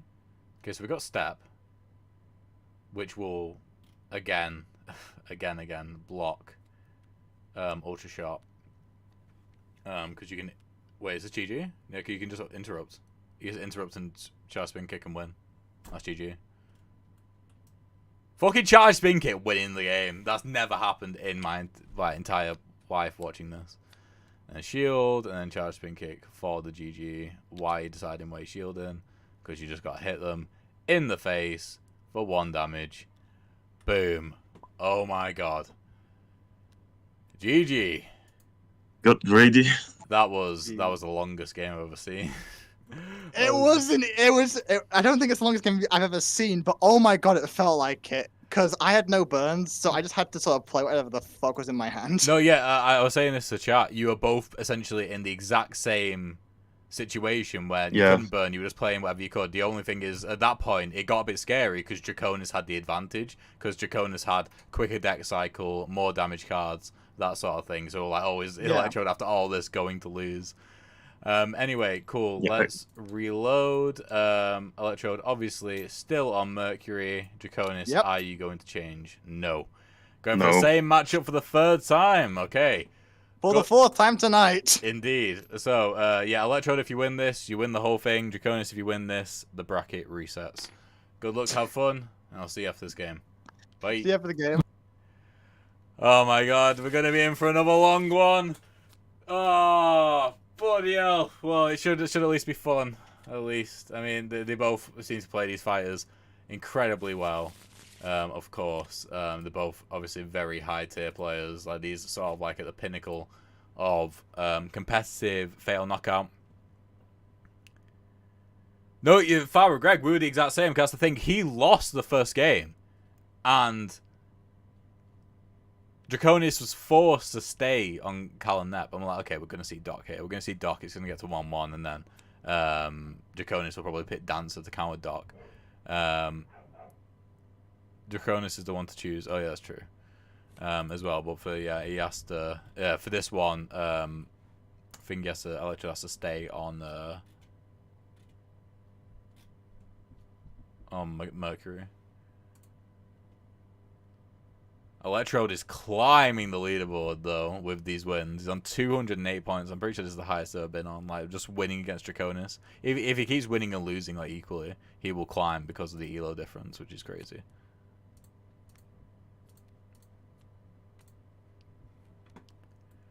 What is the best counter to Mercury? That's the thing. Mercury doesn't really have a counter because she is, like, she is like one of the best all-rounders in the game. Like, she is so good at just being good, like, against anyone. Like, she's not, like, insanely good against any particular fighter. It's just that she is, sorry. She's not bad against anyone either. The only thing I'd say is that Mercury gets worse as the games go on. So Cal and Nep is actually like a decent pick against them because Cal and Nep can make games last forever, you know. And I guess as well, like, Dr. Vivera is probably good in that regard as well. It's just that Mercury, if given the opportunity, can just race over and, like, attack Vivera, and, you know, so that's a bit spooky. I was saying before as well, Sly might be a decent counter, just because anything that can like nullify her interrupts is strong. And Sly having such a low initiative, an average initiative in a deck, is really good because, like, they have like 3 1 initiative cards, like 3 2 initiative cards, or like 4 2 initiative cards or something like that. And most of Well, like Mercury's initiative cards are like 1 initiative, 2 initiative, 3 initiative, 4 initiative. There might be 2, 3 initiative ones. And so just nullifying that, making it so the cards are played first, so the interrupts don't really matter, can also be. Play a cage slash bossman, same with Dancer and maybe Surge. Are we talking about against Cal and Nap? Maybe the Doc is the closest to a counter, mostly because they can set up a bot behind her. Yeah, I suppose. I mean the red bot, the one that roots. That's just. I mean, it's horrible against any player. I mean, like it makes. I can imagine it'll make people like quit the game, if they keep getting uprooted constantly. But at the same time, I feel like Mercury has enough movement to just like make it so root doesn't really matter too much. The problem though with Mercury is that she has like one of the lowest damages in the game, like amount of damage, like the amount of opportunities to do damage. So like being able to kill those robots relatively consistently without feeling like you're wasting damage, which you could be doing on Vivera, is like could be a thing to consider as well. Sorry if you can hear banging, by the way. My dog is upstairs, and she is a very heavy dog. What his longest matchups? Electro's Rivera were notoriously long. No, that is true, though there was a game. I'm pretty sure it was in the FKO League. I will shoot my red robot when I get in. Amazing. Tell Draco to move damage. I'll just move it for him. Don't worry. There we go. What was I gonna say? Yeah, the longest matchup I believe, which isn't recorded, it was in the FKO League. It was Mr. Yo-Yo versus Marcy. I believe it lasted 2.5 hours, according to Marcy anyway, and that was just one game. But yeah, we've had games in the FKO tournaments that have been recorded that have at least lasted an hour. There was one player called Justin Irish Noob, who was notorious for having very long games. Just because he wasn't particularly well versed in the game, but he liked to play V, and also didn't know what any of the other characters did, so games would take a long time. Yeah, 2.5 hours for that's what Marcy told me anyway, because again it wasn't recorded. It was just Marcy telling me that the game of her and Mr. Yo-Yo was like that long. Is that how delayed the chat is? Guys, I was talking about that for a while. Can I change the delay on YouTube? I might be able to. Maybe, cause I've had this YouTube channel now for like, I think since 2013 or 2012. I can't remember. And I must have been streaming at one point and been like, no, I don't want people stream sniping me. I'm going to increase the delay. I don't want people to know where I am as Winton in Overwatch. Okay, so pot shot's been played. It's not going to do any damage because shortcut's just going to move up.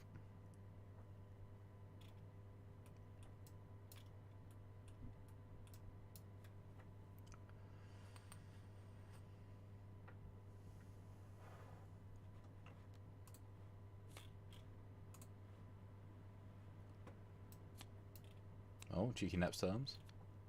Cheeky, cheeky. We are not going to get a shield as well, so that might just like completely. No, I think Electrode will take 2 damage for 1 damage here. I think he will take that trade.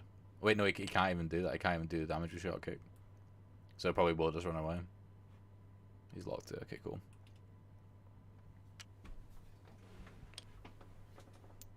Yeah, he's just gonna run. I would. Yeah, let's go away from Nep's terms. If he was facing the right way for short kick, then I would envisage a world where post-fight interview took it.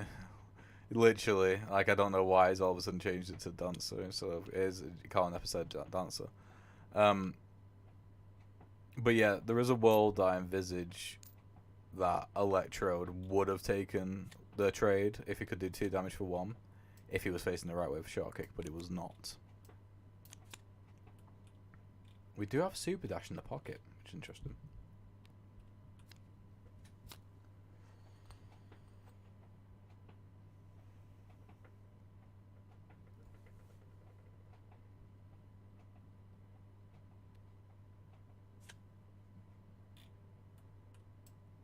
Step up. Hi, welcome. Does Electro just play all his cards here just to like progress mad on the meter track? Because he'll go up 5. He's not doing okay. Interesting. Oh, but this is wasting his shield as well. Yeah, like he's wasting his interrupt and his shield. Well, to be fair, it might. Oh, he's got the switch up. One. They immediately move. Oh, what's he gonna do with one shot though? I would not interrupt. I would step up. He's interrupting. Oh, bloody hell. Oh, he has to anyway because of the Mia. Never mind.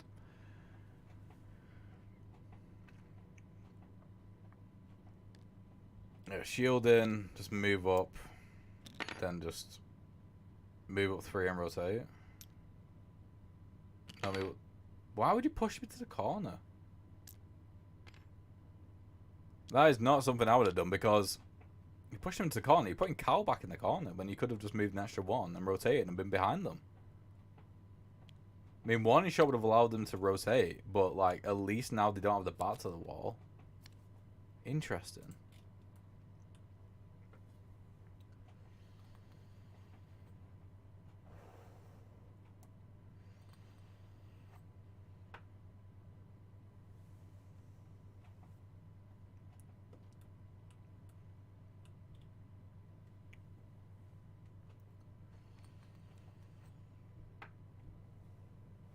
Ultra shot.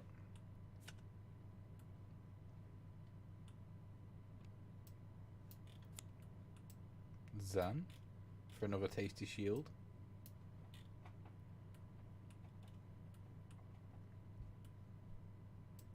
If Calico does come out to try and do damage, then you can. Oh, they got the KO card as well.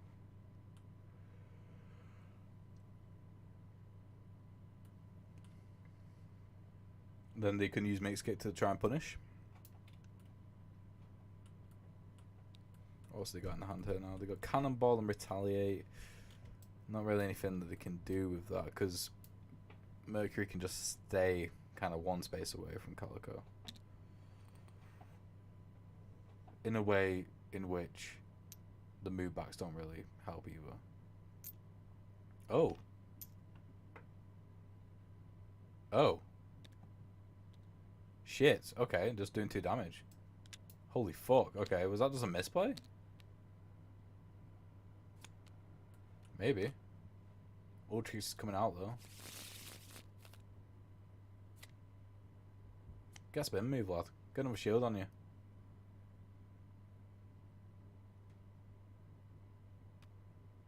No, okay. Ah, dash. Good draw. It don't matter. Now if you got freaking dash in your hand.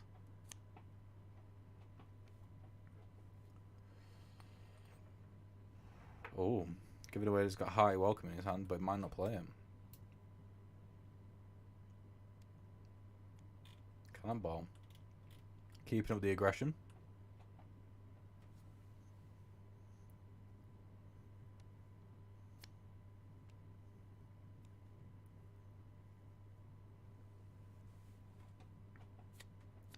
Dash, nice.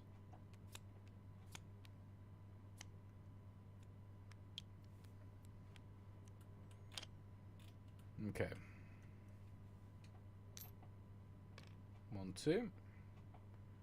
Could take the opportunity with dash just to reset. Not to shield him, fair enough.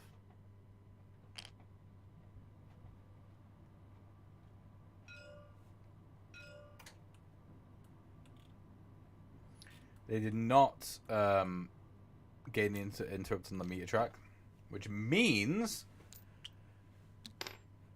they've got it for next time, where they got super dash and super kicks. Spin move with the super dash. Ooh, but it's really not worth it. Add cycle, because you can get ultra kicks. Not just ultra kick. Okay, fair enough. Yeah, no me again, sadly. Ultra kick, just do 2 damage to Nep. I mean, no damage has been done to Nep so far. Another shield is out. They're only playing Calico cards. They only ever play Calico cards. Which is interesting. I mean, it's a good strat. I mean, it's a strat which I encourage as well, because that's the thing. Whenever I've seen people play Cal and Nep, like, they do well with the strategy where they just play as Nep, essentially. And just, like, keep Cal either hidden or keep her out, but, like, protected and just use Nep cards.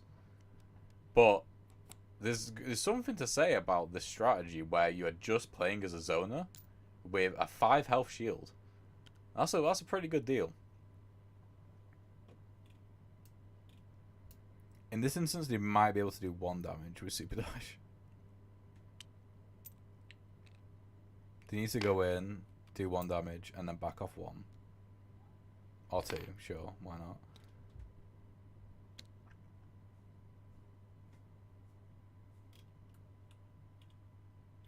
I mean, good thing is, if saved or interrupts again for another round,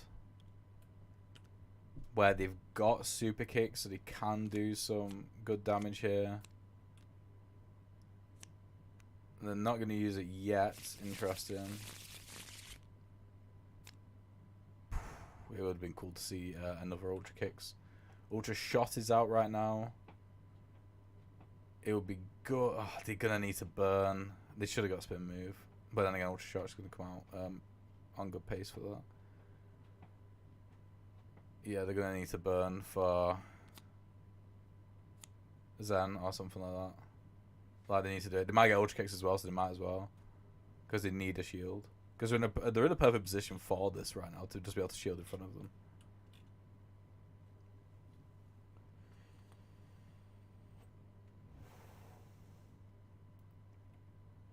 Just burn. Just burn, lad. That's all you need to do. You got 2 burns. This is the great time to waste them. Because if you are putting in a 1-touch game with Kalanap for that long, you are not going to live. Oh, terrible.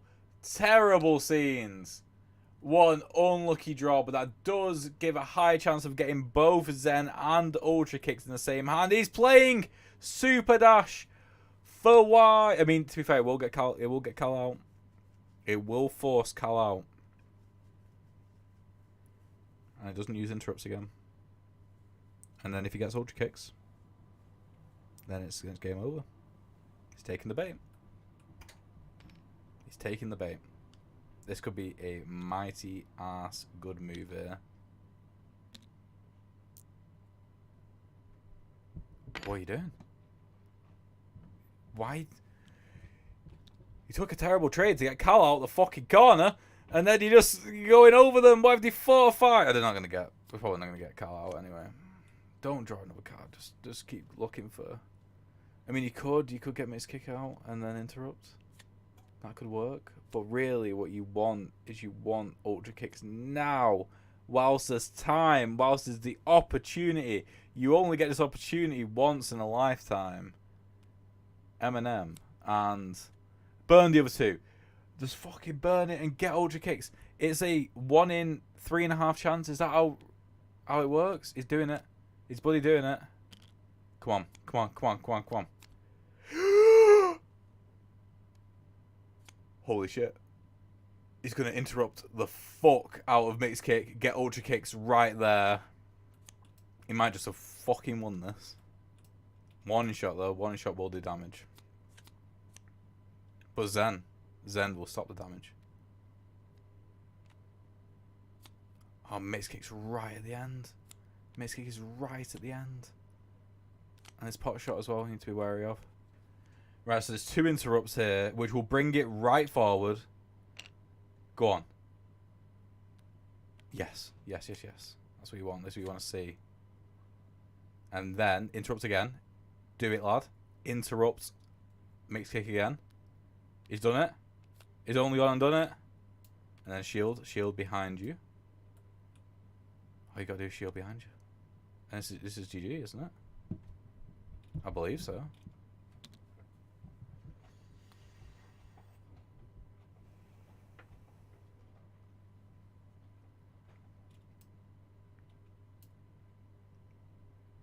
GG. Move back one attack, then yeah, that's game over.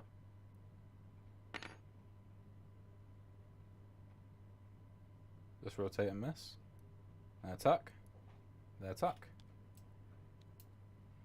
GG. Oh my god, he came out of nowhere. Was playing a one-touch game, but it's always a one-touch game against Cal and Nep. Damn. Alright, let's head into the chat. Then I don't want to go. Clearly. It's my generosity. It's my Christmas gift to you. Woohoo! And there we go. Congrats. That was an insane play, Electrode, taking that KO card damage just to get Cal out into the middle of the board. So because I think you feel like you knew you had a good chance of getting ultra kick at some point. I was just sort of balling. I was like, I can't avoid it, so I'm just gonna have to take it. I think you could have avoided it. I think if you like burn, I mean, you needed to burn for a shield card to be fair, which I thought is what you were gonna do. But I'm like, oh, he's just taking the damage. But I was like, oh, Cal's now out in the middle of the board. It's perfect opportunity. But yeah, wow, incredible game. That was amazing. Yeah, congratulations, Well Electrode, done. on your first ever tournament win. That was insane.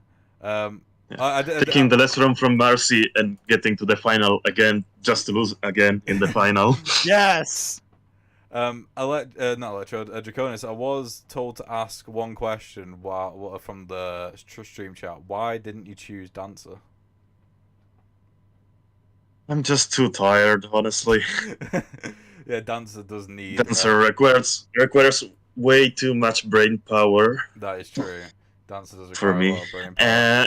And yeah, I mean, I don't even need to think about burns here. So No, fair enough. I mean, I still need to. Yeah, okay, cool. Also, not to bring down the win rate. Yeah. Fair enough. You're making that like almost perfect win rate. Yeah. Almost. Almost. Again, congrats. Yeah, anyways, Yeah, thanks. GG, That was Electrode, we will sort out your shirt that you have won. And yeah, we'll just thank you all for playing. Hopefully I'll see you next month for the next tournament. Probably will. Alright, okay, cool. Thank you. Yeah, And goodbye. we'll see. Goodbye. See ya. Bye. And there we have it. That is the stream over. Just to show people, in fact, what I'll probably do is I'll just get it up in the... In fact, it's in the FKO announcements chat, isn't it? Yeah, I'll just get up this on here. So this is the shirt design. Let me read this. The shirt design which Electrode and... Well, just Electrode's one. And this is what it looks like on a shirt as well. It is a V shirt. It's got some information about it. I think it's pretty cool. And yeah, it was very cool to... Just in the spirit of Christmas, be able to gift something physical as a as a prize. I think that's really cool. And this is going to be one of its kind as well. I mean, I might get one for myself, but like in terms of public distribution, this is the only shirt of this kind that will ever be made. Like there'll be no shirt with this design on it again. One and only, one and done. But yeah, let's have a look now at the tournament. So like we can see here, Electrode has made it all the way to the final. 1-2-1.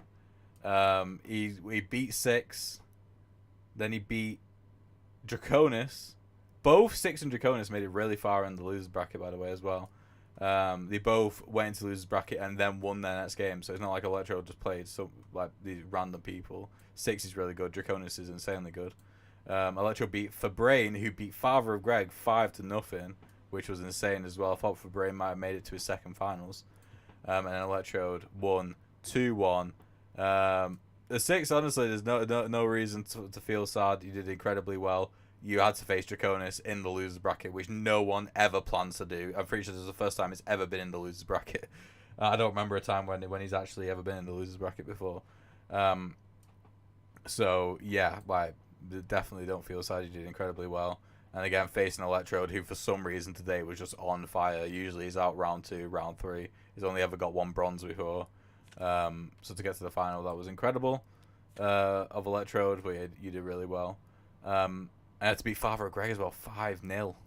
No, he did beat Father of Greg 5-0. He beat Fabrain 5-0, but he did beat Father of Greg. Father of Greg's boss man is to be feared.